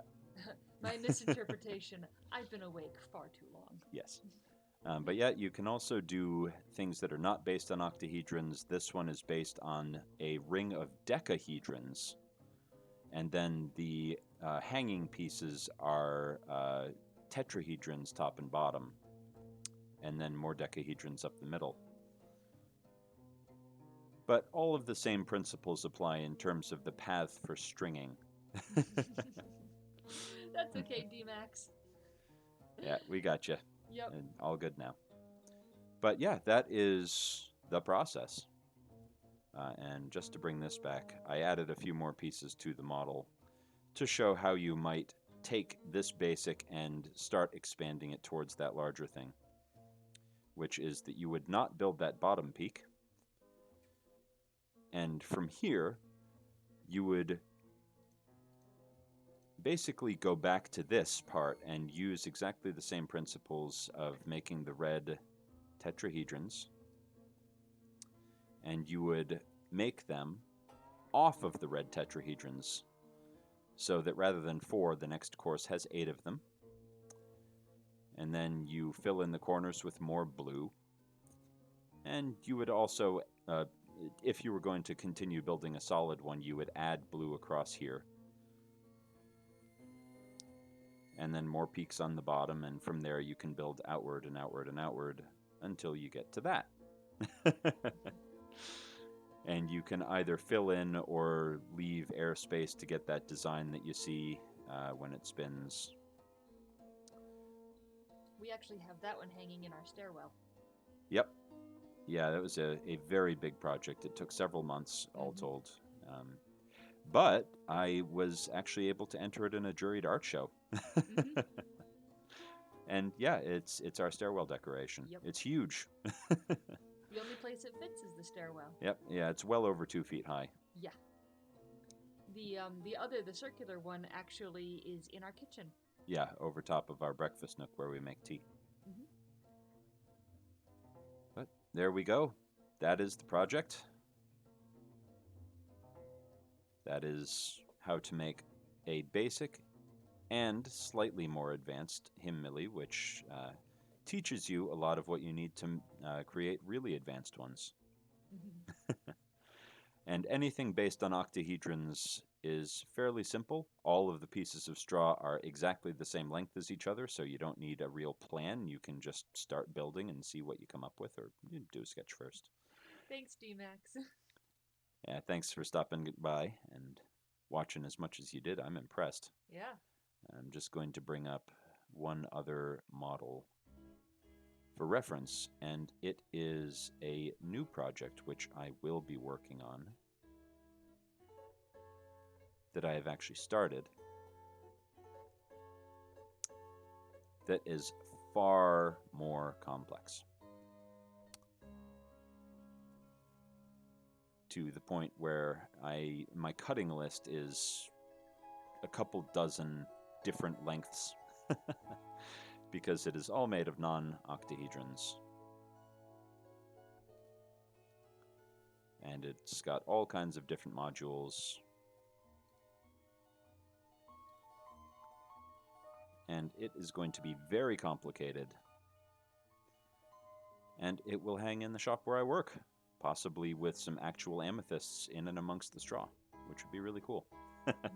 My boss has gotten me some nice purple silk thread to string it up with. And yeah, so I have a cutting list and I need to start cutting. Yep. But it's the kind of thing that you can do. But yeah, for something like this, you need a really solid plan.